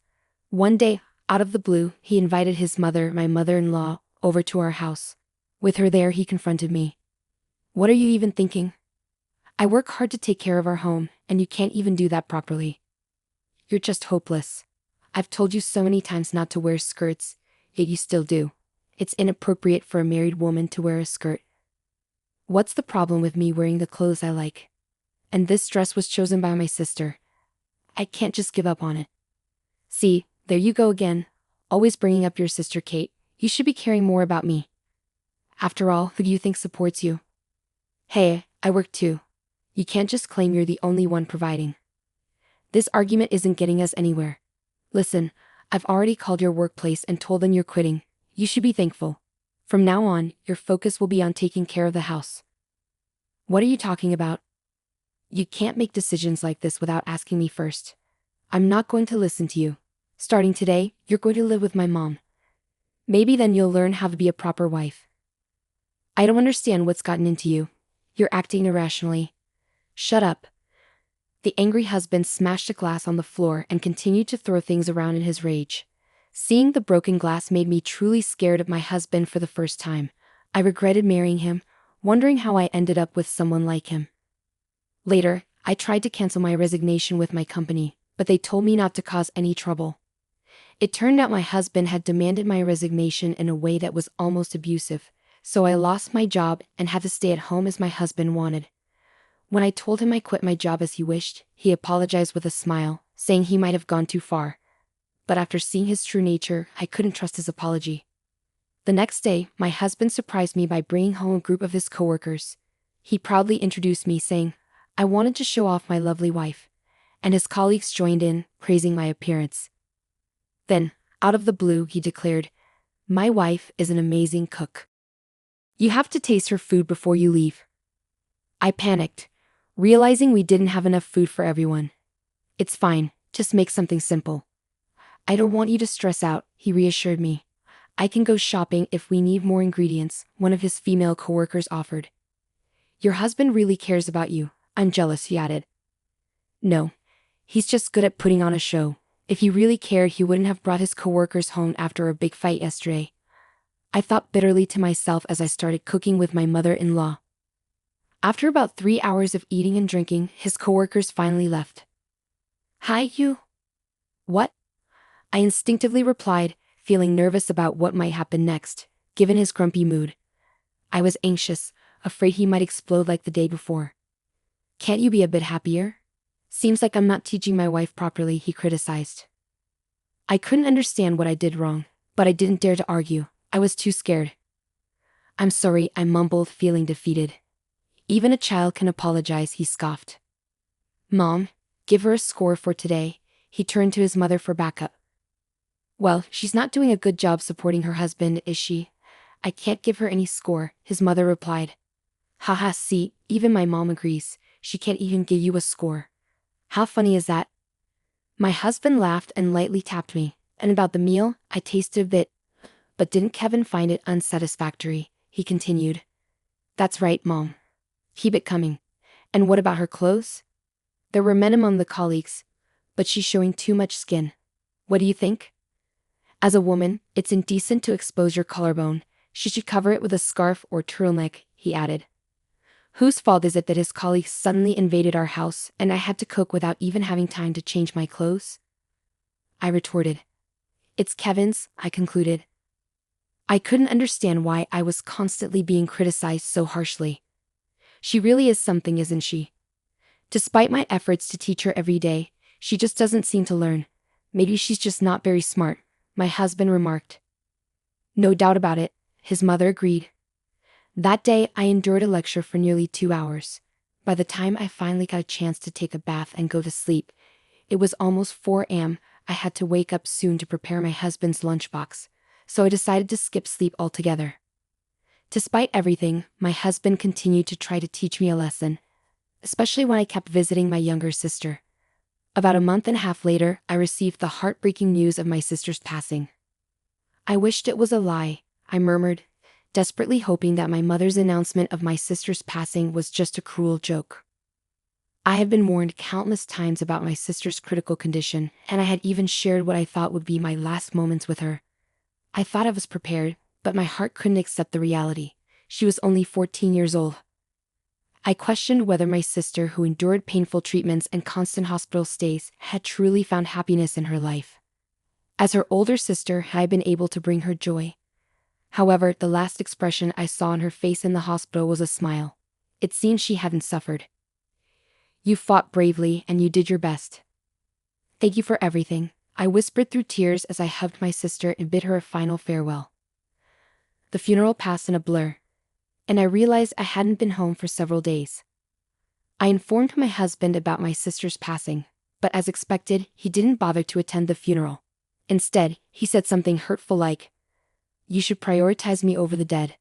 Unable to bear such cruel words at such a time of grief, I ignored him and hung up the phone.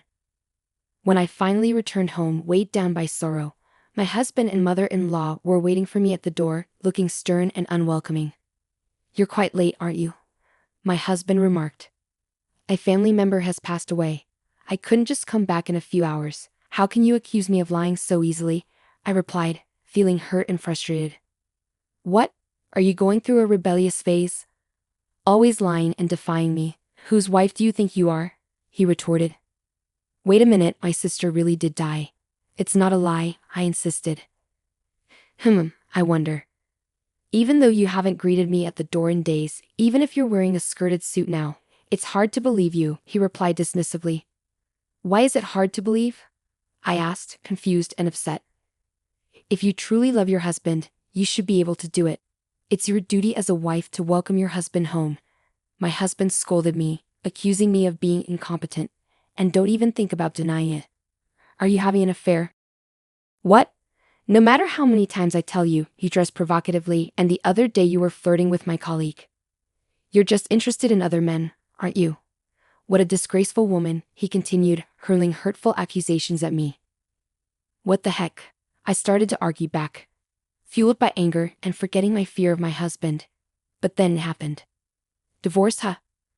Fine by me. Someone as frivolous as Kate isn't fit for Kevin, right? My mother-in-law chimed in. My husband mumbled, trying to stop her, but I seized the opportunity. I agree with Mom. Let's get a divorce, I declared firmly. My husband kept pleading with me to reconsider, but I had made up my mind. I couldn't risk staying with him any longer, afraid that his violence might escalate. This was my chance, and I was certain it was the right time to end our marriage. So I quickly packed my things and left the house.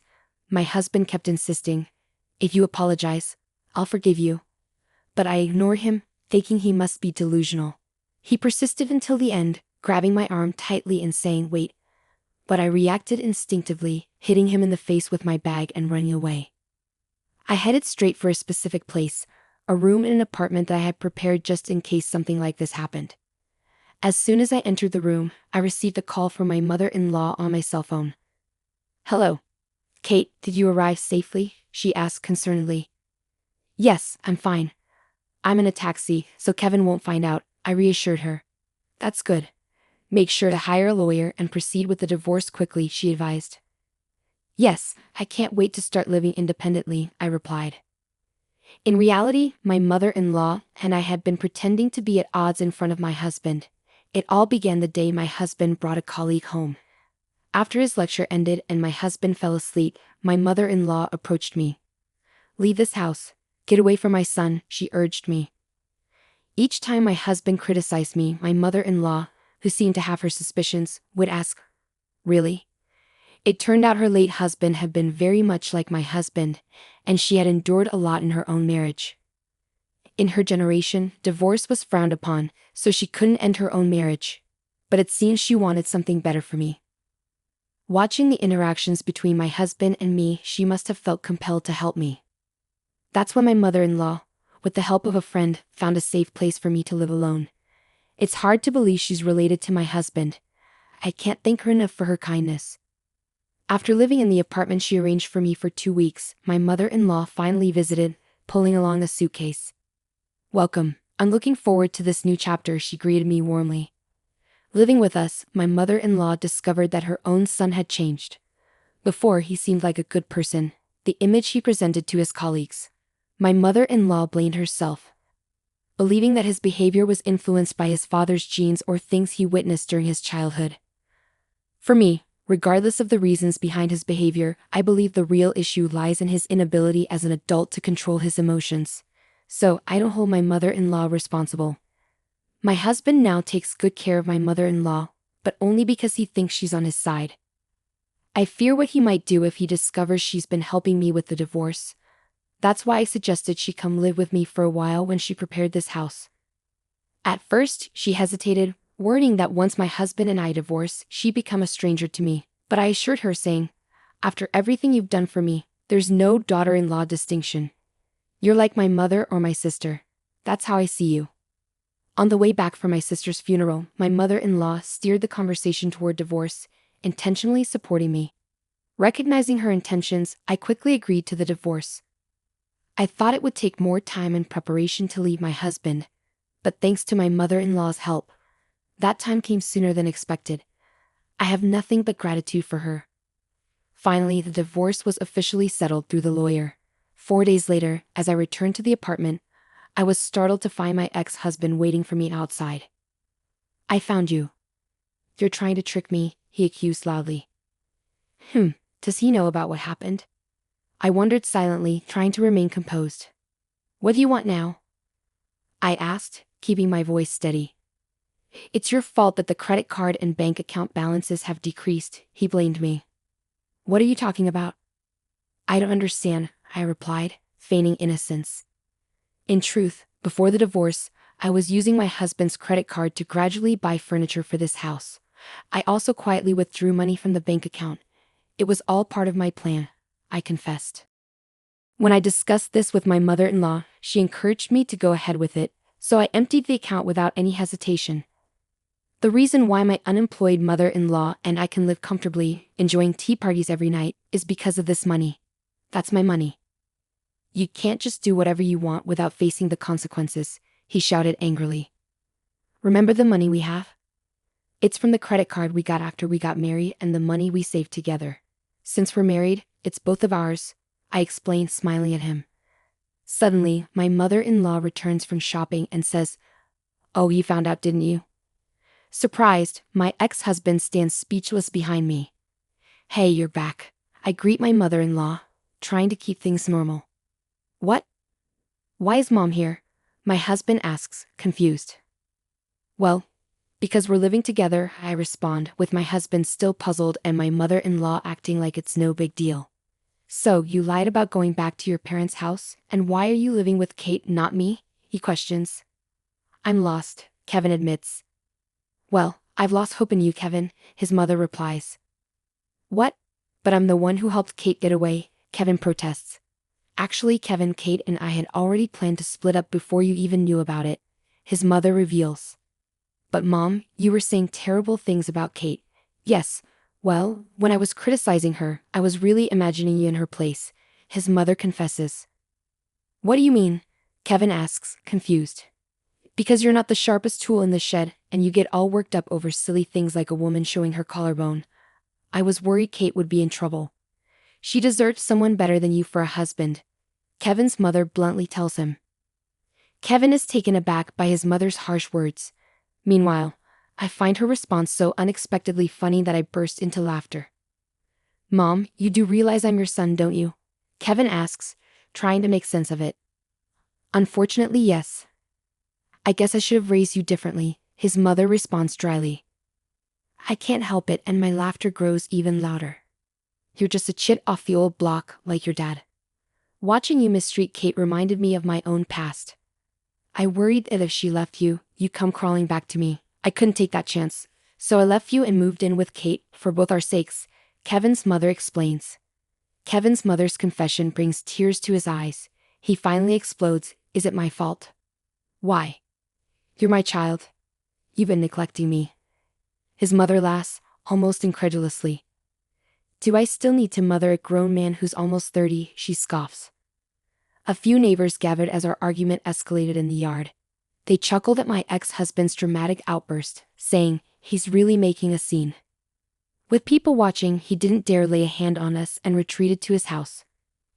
But the next day, he seemed to have completely lost it. He started spreading rumors about us to his friends and co-workers who used to hang out at our place. "My ex may seem nice, but she ignores her husband," he complained to anyone who would listen. One woman at his office fired back, "You know, your behavior is exactly why women are wary of their husbands. It's becoming a societal problem." Although no one openly agreed, the vibe at work made it clear that Kevin was in the wrong, and he felt increasingly isolated. In the end, my ex-husband, who turned out to be quite sensitive, couldn't handle the judgmental stares and whispers anymore. He quickly quit his job. It's ironic how he was so quick to criticize me but couldn't handle criticism himself. How sad.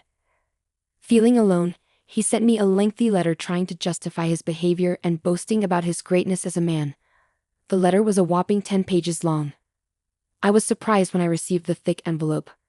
I had blocked his texts, but if he could write this much by hand, I can only imagine how many texts he would have sent. His final line was, "If you ever miss me, feel free to contact me."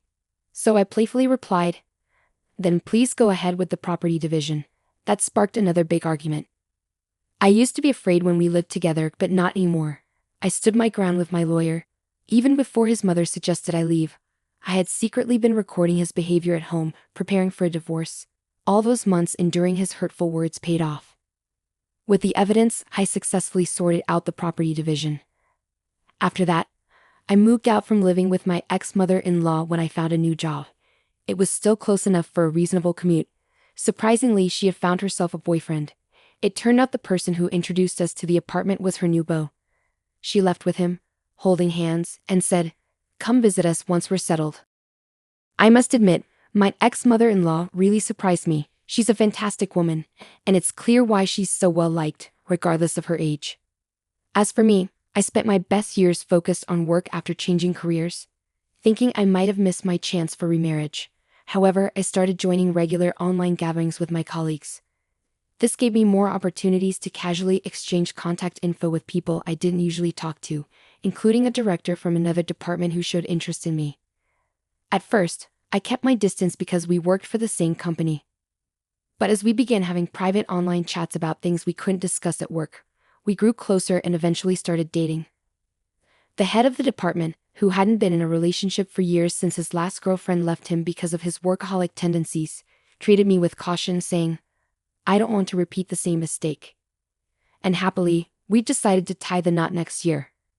I was concerned that his parents might not approve of me, considering I've been divorced before and he's getting married for the first time. However, I'm relieved to see his parents are accepting and even grateful, saying, "Thank you for being with our son." When I shared the news of my upcoming marriage with my ex-mother-in-law, she was genuinely happy for me. Oh, and about my ex-husband, it seems he found a job at a different bank and got remarried. But knowing his personality, it's likely he's been divorced again. That makes it 3 divorces now. He works at a bank and initially comes off as charming, but he tends to blame his ex-wives for the divorces, which makes it seem like women fall for him. Even when my ex-mother-in-law tries to warn women about his true nature at wedding receptions, he manages to manipulate them skillfully. Well, after 3 divorces, it's likely he'll start being avoided by women. I just hope there won't be any more victims. With the way he's going, he probably won't have a good ending because he's likely disliked by many women. But honestly, it's not my concern anymore. I find solace in the understanding I share with my daughter-in-law. Following my husband's funeral, my mother-in-law, blissfully ignorant, bid me farewell with a radiant smile as she drove me away. However, the next day, panic painted her face when she visited my parents' house where I sought refuge. It was clear her scheme to secure my husband's inheritance had hit a snag. In that moment, the true gravity of ignorance struck me. My name is Emily. I'm 39, married to John, who is 2 years my junior. We have a daughter, Rose, in 1st grade. Living with my mother-in-law began a year ago after my father-in-law's passing. Concerned about her solitude in their spacious home, I agreed to the cohabitation. Initially, we split living expenses, offering some relief. Yet, unexpected challenges emerged as my mother-in-law started criticizing me for sharing household chores with my husband. She disapproved, asserting that it was unfit for the head of the family to engage in such tasks. Despite my role as the primary breadwinner due to a 2-year age gap with my husband, my mother-in-law remained oblivious to this fact. Frustrated, I pleaded with my husband to enlighten her about our financial dynamics, hoping to resume our shared responsibilities.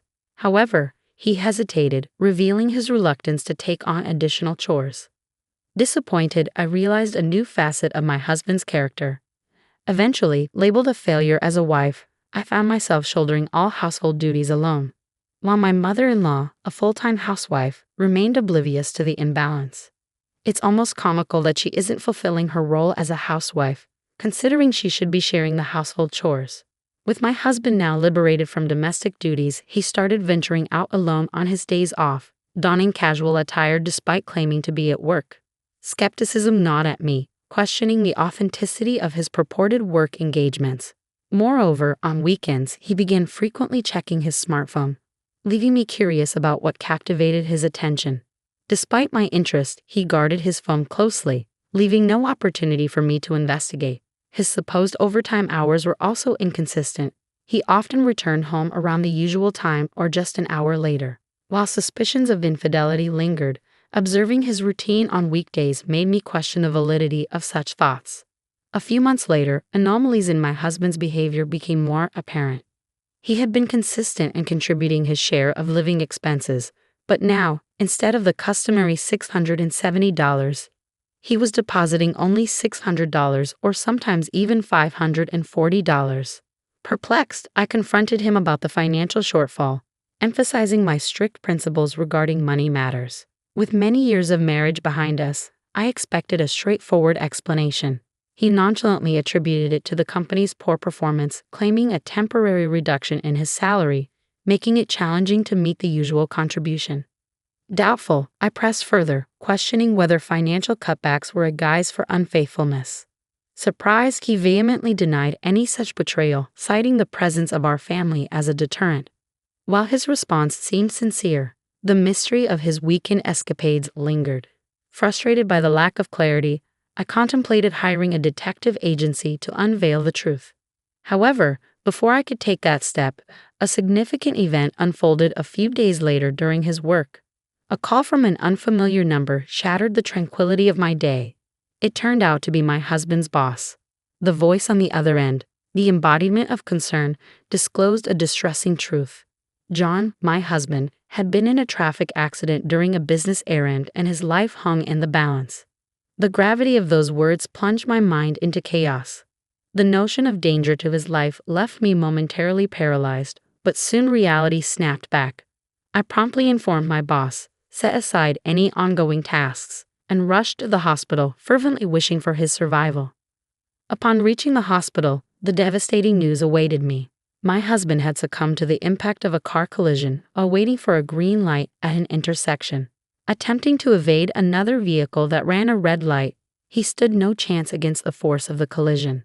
His instant demise left me grappling with an overwhelming torrent of responsibilities. Last year, I had experienced the rituals of wake and funeral preparations with the passing of my father-in-law. But then, I had my husband by my side. Now, I faced the daunting task alone. My grief-stricken mother-in-law, lost in a daze, proved incapable of offering assistance. She occasionally wandered away, seemingly seeking solace in places steeped in memories of my husband. The shock of losing both husband and son in rapid succession left her incapacitated. In the face of this tragedy, I resolved to be strong. I had to not only navigate the funeral arrangements but also prepare my daughter Rose for a future without her father. Breaking the news to Rose was an agonizing task. I explained that her father had been involved in a fatal car accident, leaving only the two of us to face the world together. Despite the uncertainty of her understanding, I felt compelled to share this harsh reality with her. As we progressed through the wake, the day of the funeral arrived, ushering in a new wave of emotions. The tension mounted, and I found myself unable to contain the flood of tears. My mother-in-law, seemingly concerned about my emotional state, approached me and uttered something utterly unbelievable. In the midst of my mourning, she callously suggested that since there was no blood relation, I should refrain from claiming John's inheritance and simply depart, leaving Rose behind.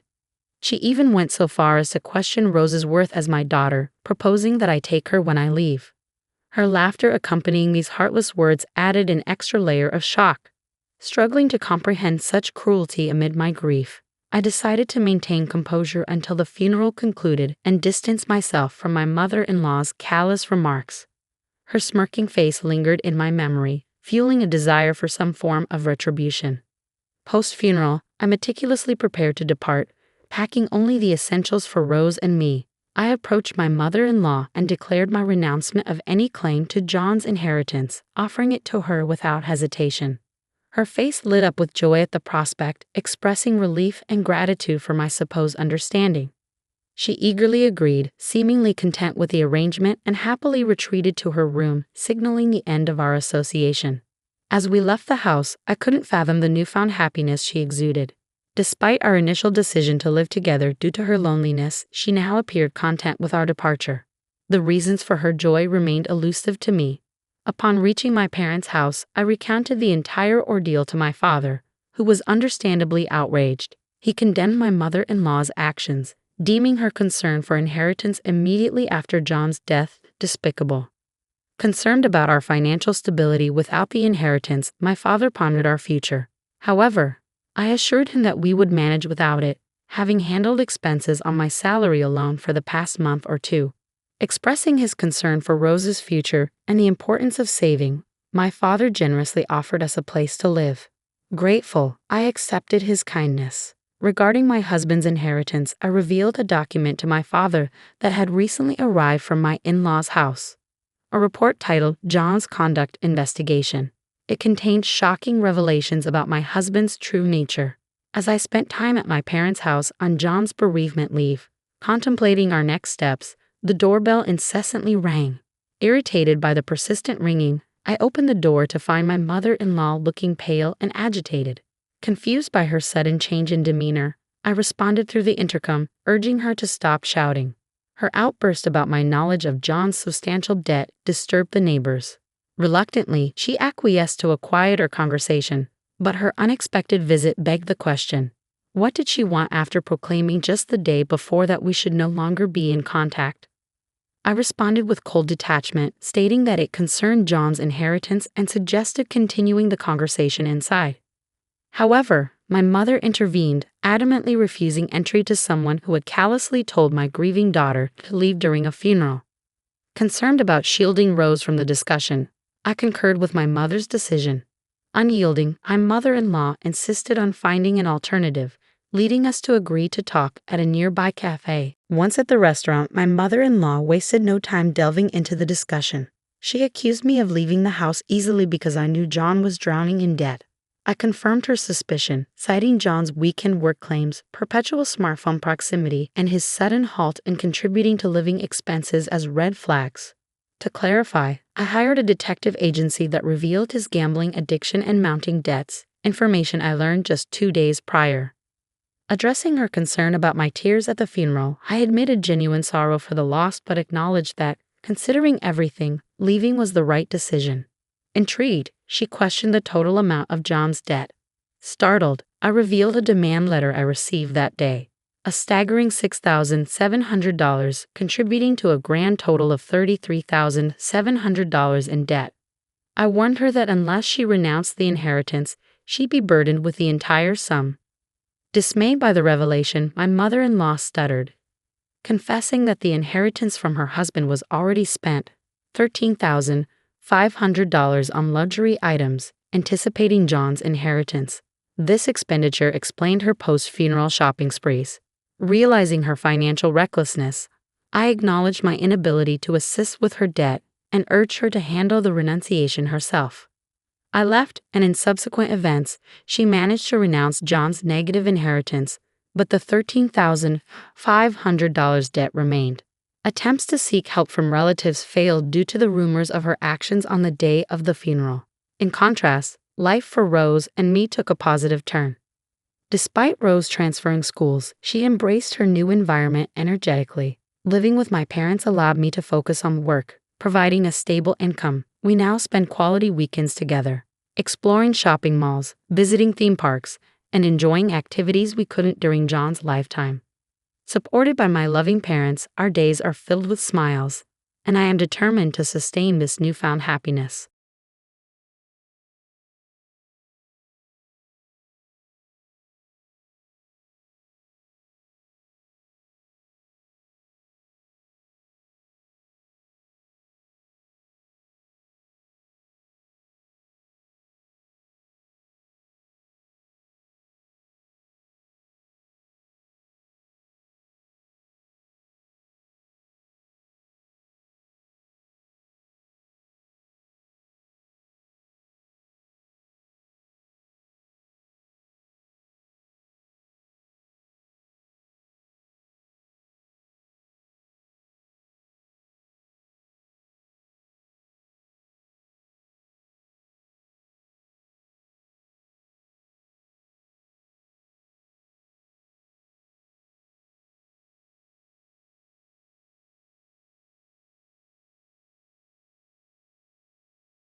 Geez, your mom only went to middle school and works part-time.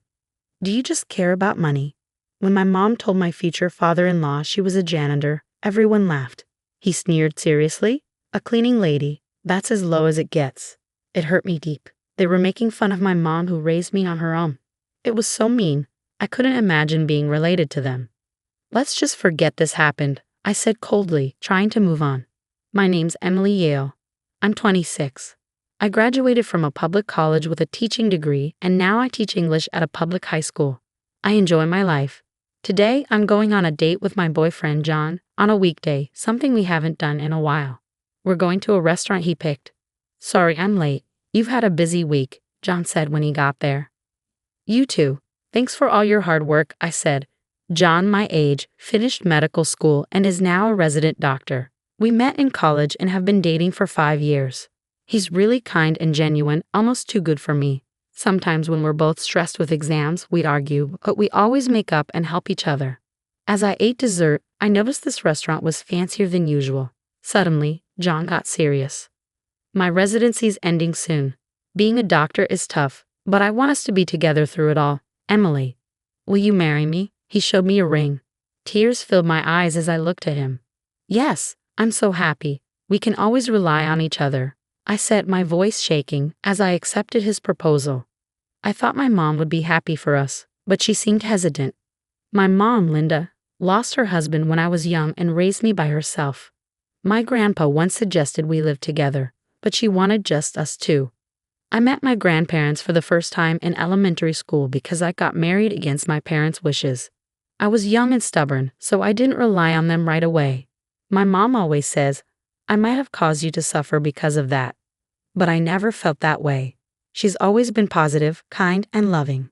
She's the most important person in my life and who I want to be like. When John and I went to tell my mom about our engagement, she blessed us with all her heart. John said, Thank you, I'm excited for our future. My mom was almost in tears, happy for us. I said, We should also tell your parents. Thank you. I didn't see my family much since boarding school and college, but they'll be happy. Make sure to introduce yourself properly to John's family. You're becoming part of their family, my mom said, fully supporting us. I heard John's family are all doctors. His dad owns a hospital, and his mom stays at home. He also has a younger brother who's 8 years younger. I hope we get along, but meeting them makes me nervous. Don't worry, I'll find us a place to live, John said. Thanks, I'm nervous, but I'm excited too.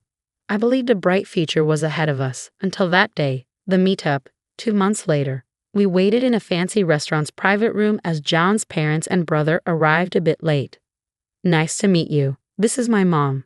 My dad runs a clinic. Mom's a full-time housewife. And this is my brother, a high school senior. John introduced them.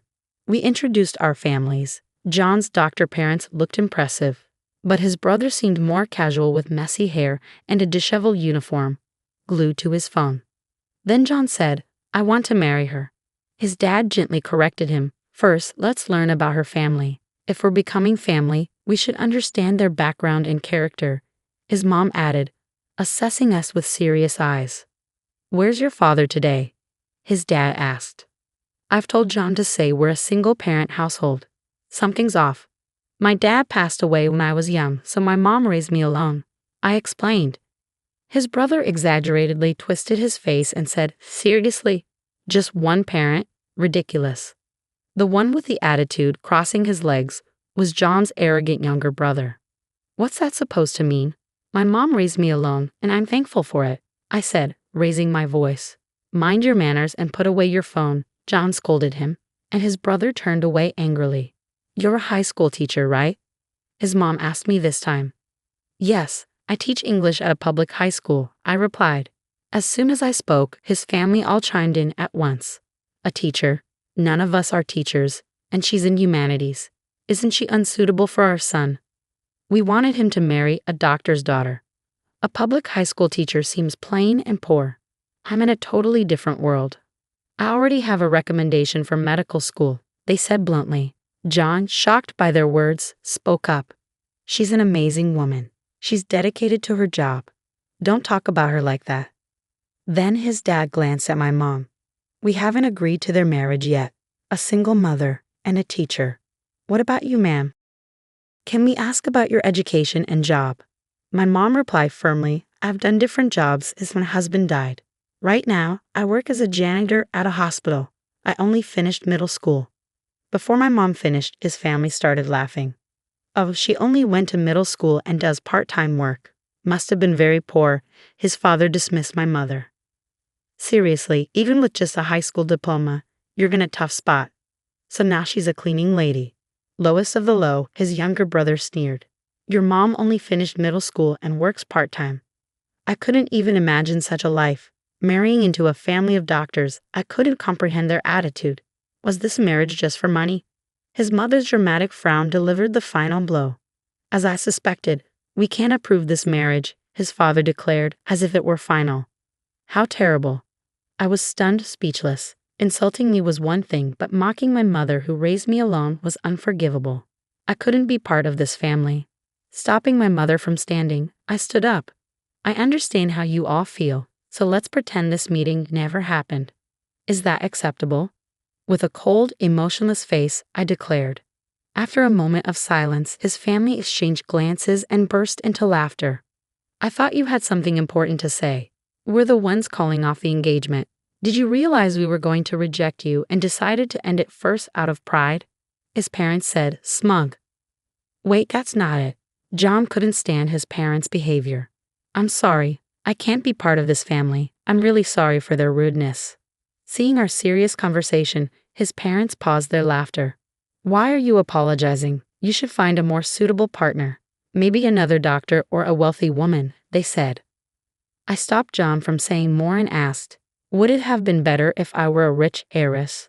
Of course, even if you're not a doctor, being rich wouldn't be a problem. You could help our hospital, right, dear?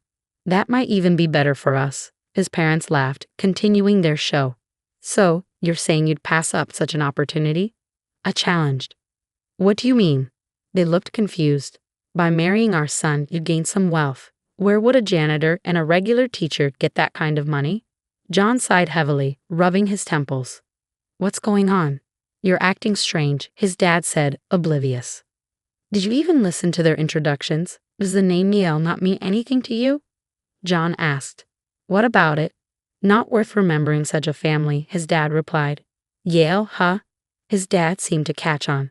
Right? My grandpa chairs Yale University, and she's his daughter. Yale Academy, that elite place with everything from kindergarten to university? It has a medical school and hospital. His dad's eyes widened. Yeah, that Yale. You've heard of it, right? I said, taking charge. No way. A Yale Academy daughter dropping out of middle school to become a janitor? That's impossible, his parents exclaimed. Exactly. Your lie will be found out right away. If you're feeling guilty, come up with a better lie, I advised them. My mom works as a janitor in hospitals and schools, right? I'm talking about the hospitals and grad schools at Yale. What? She's undercover as a janitor? That's fancy talk for spying, right? Her job is to check on the school while cleaning and report any problems. My grandpa asked her to do it. If you don't believe it, go check, John explained. What? What? My detailed explanation seemed to convince them. His parents started to panic. Why didn't you tell us this sooner? Yes, if we knew that, we would have. This is what happens when you don't listen to people, his parents admitted, feeling foolish. I was about to explain further when I was cut off. I was ready to answer any questions, but it was unfortunate. I couldn't forgive how they insulted my mom. I quietly responded, my mom dropped out of middle school due to poor health since childhood. She had a brother to carry on the family line, so my grandpa prioritized her health over education. After middle school, she moved to a country house for ongoing treatment and rest. There, she fell in love with my dad. She argued with my grandparents, who wanted her to marry into a suitable family and left home to marry. They didn't rely on her family at all. But when my dad died and she raised me alone, my grandparents suggested we come back. She didn't agree immediately. I was stubborn, she said. She felt guilty for leaving and then asking to return. Over time, they wanted to see their grandchild and their relationship improved. Changing her name back to Yale was for my sake. His brother was stunned. So I told him, it seems you've been recommended for medical school. Which university? What? John's brother was caught off guard by the sudden change in topic. Oh, so it's Vassar College's medical? Oh. His mother realized something as she said that. Vassar College is linked to Yale. If I mention today's events, your admission recommendation could be canceled, right? Hey, don't joke. Our son got in, and nothing can change that. We even pay extra to cover his grades. Canceling it now would be ridiculous. His dad slipped up, admitting to bribery. Both John and I said together, you went that far, Dad. No, it's not. His father was clearly flustered, his mom and brother turning pale beside him. Treating admissions so lightly, was it all about money? Did you bribe his teacher? I pressed. No, I already said. The president of Vassar College is my uncle. If I report this, he'll investigate thoroughly, I warned. What right do you have? You're so arrogant, his mom snapped, her face red with anger. I hold no authority here, but I was told I'd eventually work at Yale. I explained calmly. Say what now? His mother's tone softened. Oh, let's calm down. Let's forget what's happened. Your behavior will determine if I approve of this marriage. Is that fair? Yeah. Our son is also the clinic's heir. He needs our approval to marry. You want to marry John, right? His father was on board, and his brother added, just let them get married and don't cut me out. Faced with their selfishness, John exploded, I don't need your permission. I'm cutting ties with you all. What? His family was stunned. I always thought you were pretentious because we're doctors, but I never expected this at our first meeting with my partner. What are you saying? Fine, cut us off. Facing his speechless parents, he continued, unashamed of how you treated her and her mom, and bribing for my brother's admission. I despise you. I'm marrying her and being happy. Stay out of our lives. With that, his parents were flustered. So, you're not taking over the clinic. If our other son doesn't get into medical school, there's no heir. He brushed off his parents. I'm not taking over. I've been asked to work as a surgeon after Yale. I'm considering that over working at your clinic. What? I don't care. Let him take over. Wait, we have patients counting on you. That's right. We'll be in trouble if you don't take over. Ignoring the chaos, he turned to my mom. I'm sorry. I want to cut ties with my family and build a home with your daughter. Please let us marry. His voice trembled a bit. You don't need to apologize. I didn't fall for you because you're a doctor. I fell in love with your kindness and sincerity. My mom, standing beside him, nodded. That's right. You're kind and respectable. Being a surgeon is amazing. I support your dreams and happiness. Thank you. I'd appreciate it. He continued to bow, and my mom smiled. His family watched in shock. Mom, let's go home. There's no point in staying. Agreed. We'll leave. If you need anything, contact us. My mom left Yale's legal advisor's business card as she left. 1 year has passed since then, and John and I are happily married, living together. He's been working diligently as a skilled surgeon at the hospital after graduating from Yale. Despite his busy schedule and lack of sleep, I'm glad to see his enthusiasm for his work. My grandfather, who admires him, hopes he'll join our university's hospital in the future. As for his family, the truth about my brother-in-law's bribery came out, and the teacher who took the money was punished. His admission was revoked, and he's now trying to get into med school through regular channels. But it's tough given his attitude. His parents' clinic struggled because of the director's arrogance. Patients left when they realized John wouldn't take over, and most of the staff quit due to his mom's behavior. They faced social backlash and eventually closed the clinic. As for me, I've started studying educational administration at my grandfather's suggestion. He hopes I'll contribute to managing our institutions. With guidance from my uncle and seniors, I'm learning and growing. My mom said, it's great to see our family grow closer. I'm truly happy to hear that. I want to give back more in the future. Though my days are busy, I'm grateful for the support from my mom and husband. I'm a 35-year-old office worker. My husband, Kevin, is 6 years older than me, and we've been married for 9 years. Right now, I'm living with my mom for some reasons. Let me explain how this happened. 4 years ago, Kevin and I built a house. At that time, Kevin had just changed jobs, and we didn't have much money saved or a high income. Kevin used to work for a big company, but his boss constantly bullied him secretly. This caused Kevin to have trouble sleeping, and eventually he couldn't go to work anymore. He saw a psychiatrist and took a 3-month break, but when he didn't get better, he quit his job. After that, we lived on just my salary. Kevin didn't work for 3 months, but slowly started to feel better. He began eating and sleeping well again, and his psychiatrist was happy with his quick recovery. My cheerful, loving Kevin was back. He then started looking for a new job. His experience at the big company helped, but finding a job was hard because he left his last job due to mental health issues. During this time, we found a small company that needed Kevin. The salary was about 3/4 of what he used to make, but he was happy to be working again. He said it was much better than being without a job, which made me happy. This job was also in a field he wanted to work in. We wanted to have children, but it was clear that life would be tough if I stopped working. So I continued working. I also loved my job, and we decided not to have children at that time. Our life was peaceful until my mother, Sarah, was paralyzed in a car accident and needed a wheelchair to get around. My dad had passed away when I was in middle school, and Sarah had been living alone since then.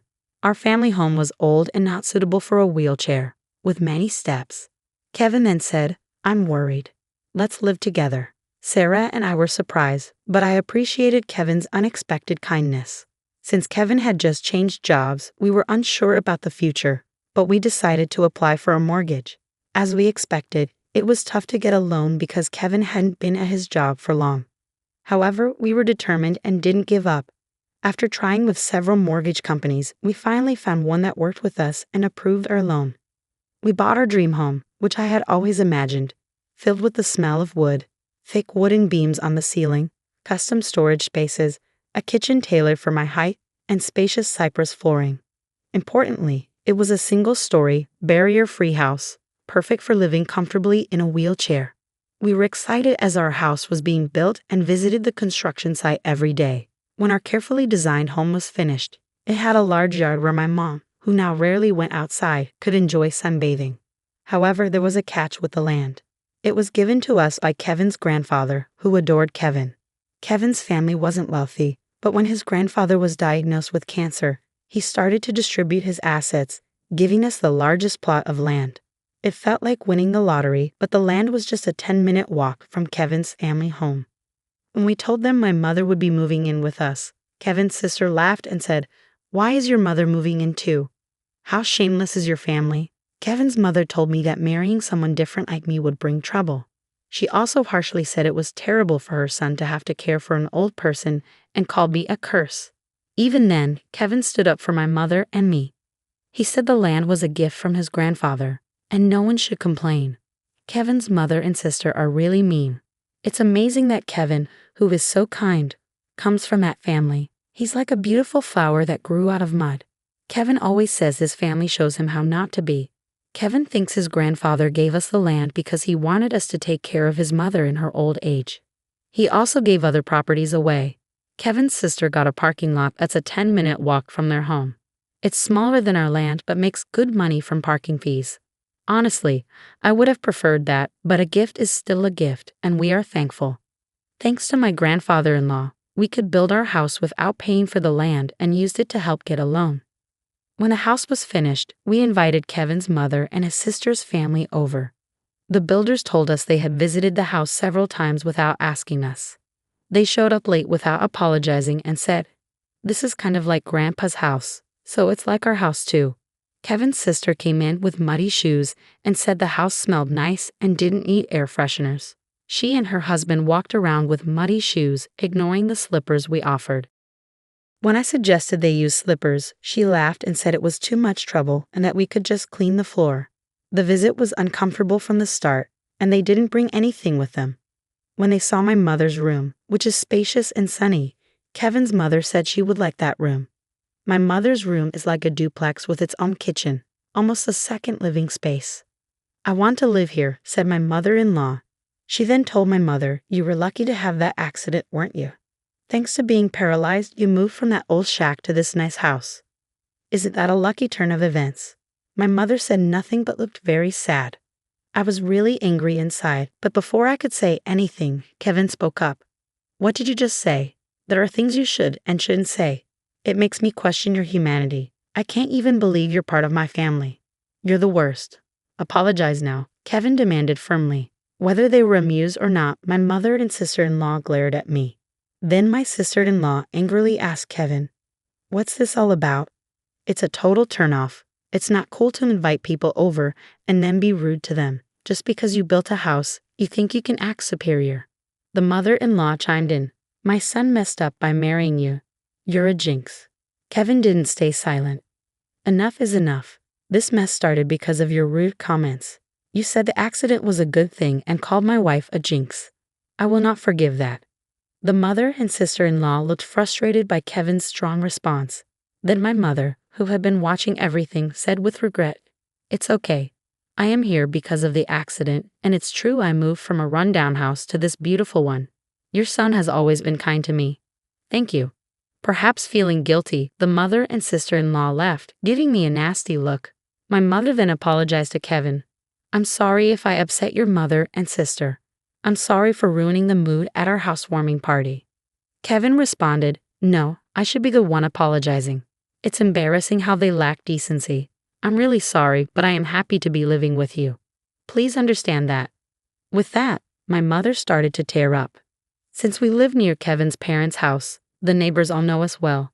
They've known Kevin since he was a child and are very kind to us. 4 months have passed since that day.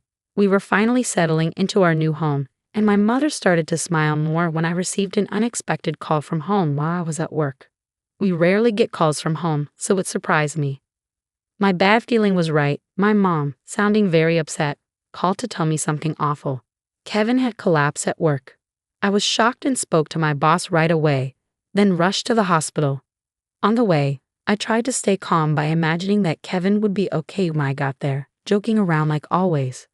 But when I arrived, it was a shock to see him with so many tubes attached to him. We had planned to go to a movie that weekend. The doctor told me Kevin was in critical condition and might not wake up. I felt like I was in a movie. I couldn't even cry. Despite my prayers, Kevin passed away at the hospital. My shock continued as my mother and sister-in-law arrived when they heard Kevin had died. My sister-in-law accused me harshly, asking if I had poisoned him or if I was after his life insurance. My mother-in-law also blamed me, saying bad things always happen around me and calling me a jinx. I was too sad to respond.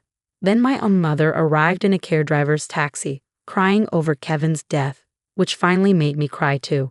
We both sobbed loudly. My mother-in-law rudely told us to stop the fake crying. She said Kevin had changed because of me and that she didn't want to see us ever again. Then she left the hospital. A funeral director came to organize Kevin's funeral, and we went to the funeral home. Kevin had died from a brain hemorrhage, which was hard to believe since he was fine that morning. When I told my mother-in-law the funeral plans, she coldly said she wouldn't come because Kevin always sided with my mother and me. She said her daughter wouldn't come either. Many of Kevin's coworkers and friends came to the viewing, but neither my mother-in-law nor my sister-in-law and her husband were there. Many attended the funeral, and it was clear that Kevin was deeply loved. Many people cried for him. It was hard, but maybe this is just the kind of people his family were. I was happy to spend the whole day with those who truly missed my husband. After Kevin's death, I got an email from my mother-in-law, but it was inappropriate, so I didn't reply. She was asking about the life insurance money and kept emailing because I didn't respond. Eventually, she claimed she had a right to it. I chose to ignore it because I wasn't ready to deal with that. When we got home, I noticed a light on inside, which was odd. My mother, Sarah, was confused and thought we had turned off all the lights. I figured maybe I forgot because I was so upset. I told her it was understandable given the situation, and I unlocked the door. When we entered, we could hear the TV, which was very strange. Inside, we found my sister-in-law and her husband sitting there. I was so shocked I couldn't even speak.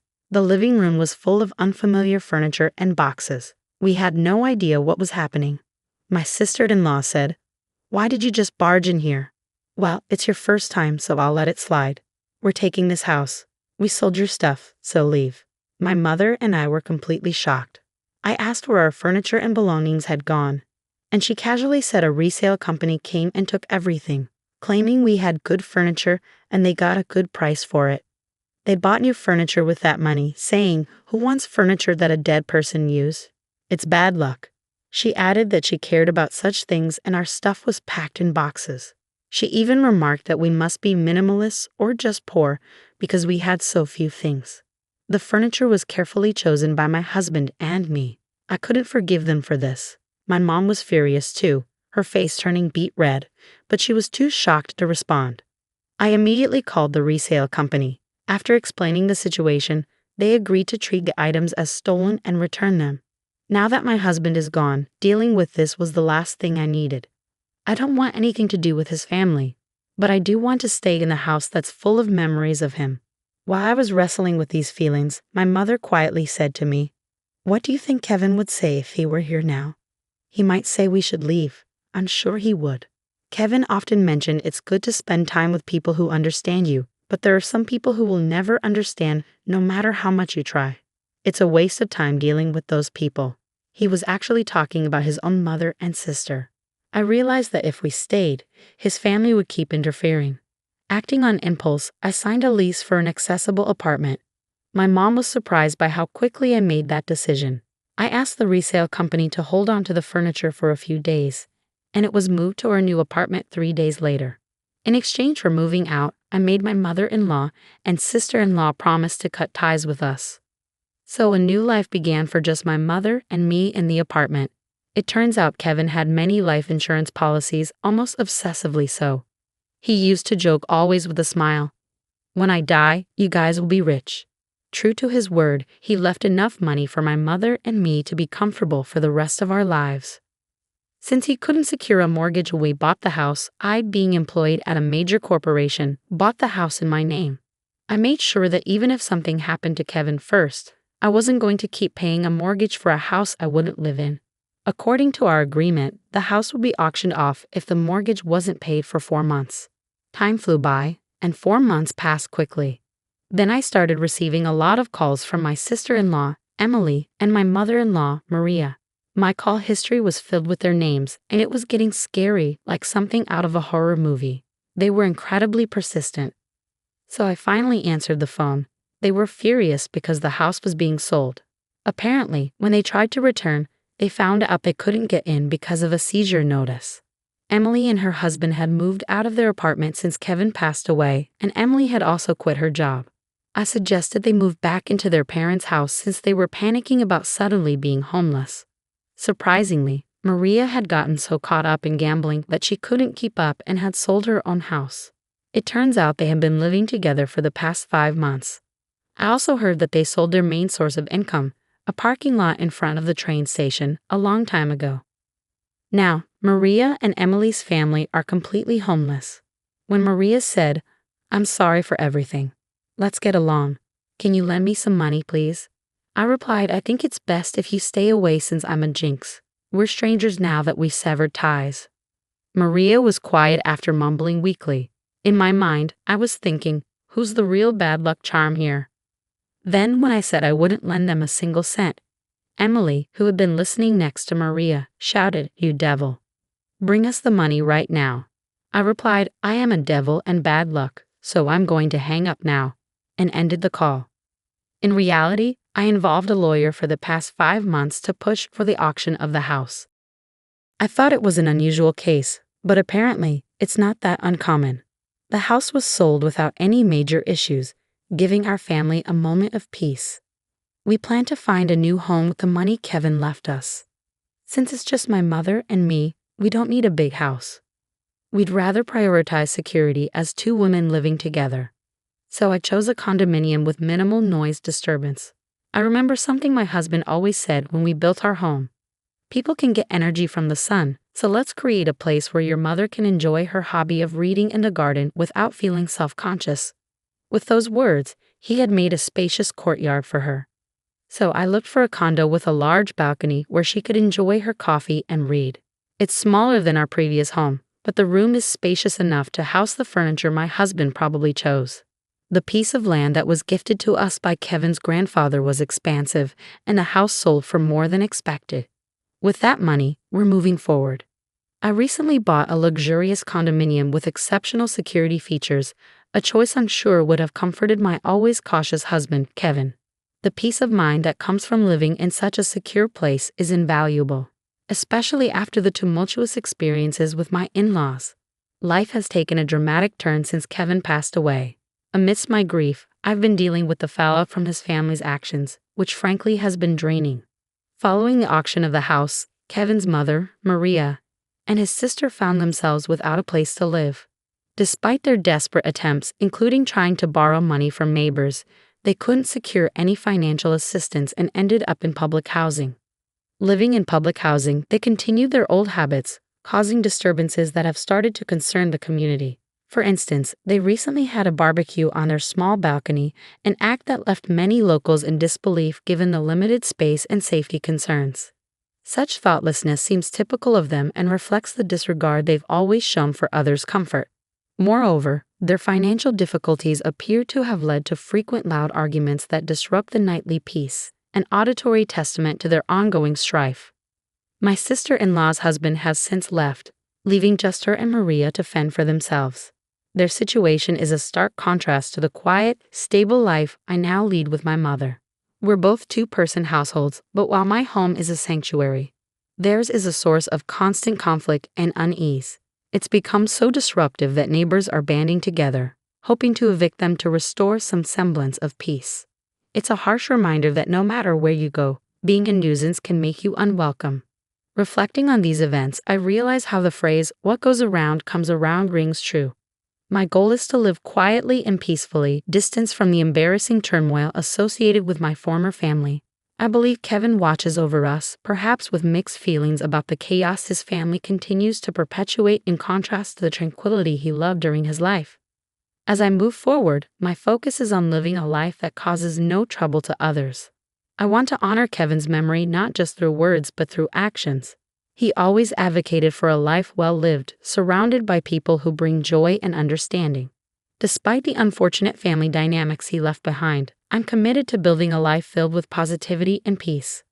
The decision to buy this condominium wasn't just about finding a new home. It was about creating a haven where my mother and I could feel safe and secure. The quiet, the order, and the absence of drama allow us to enjoy each other's company and focus on the things that truly matter. It's smaller than our previous house, but every corner of this new space is cherished, every moment of silence savored. I've learned a lot about resilience and moving forward. The memories of Kevin, filled with love and laughter, inspire me every day. They remind me of the importance of living authentically and compassionately, ensuring that his spirit of kindness is carried forward. Living well is perhaps the best tribute I can offer to a man who gave so much and asked for so little in return. In this new chapter, amidst the serenity of our chosen sanctuary, I am determined to live not just for myself, but in a way that would make Kevin proud.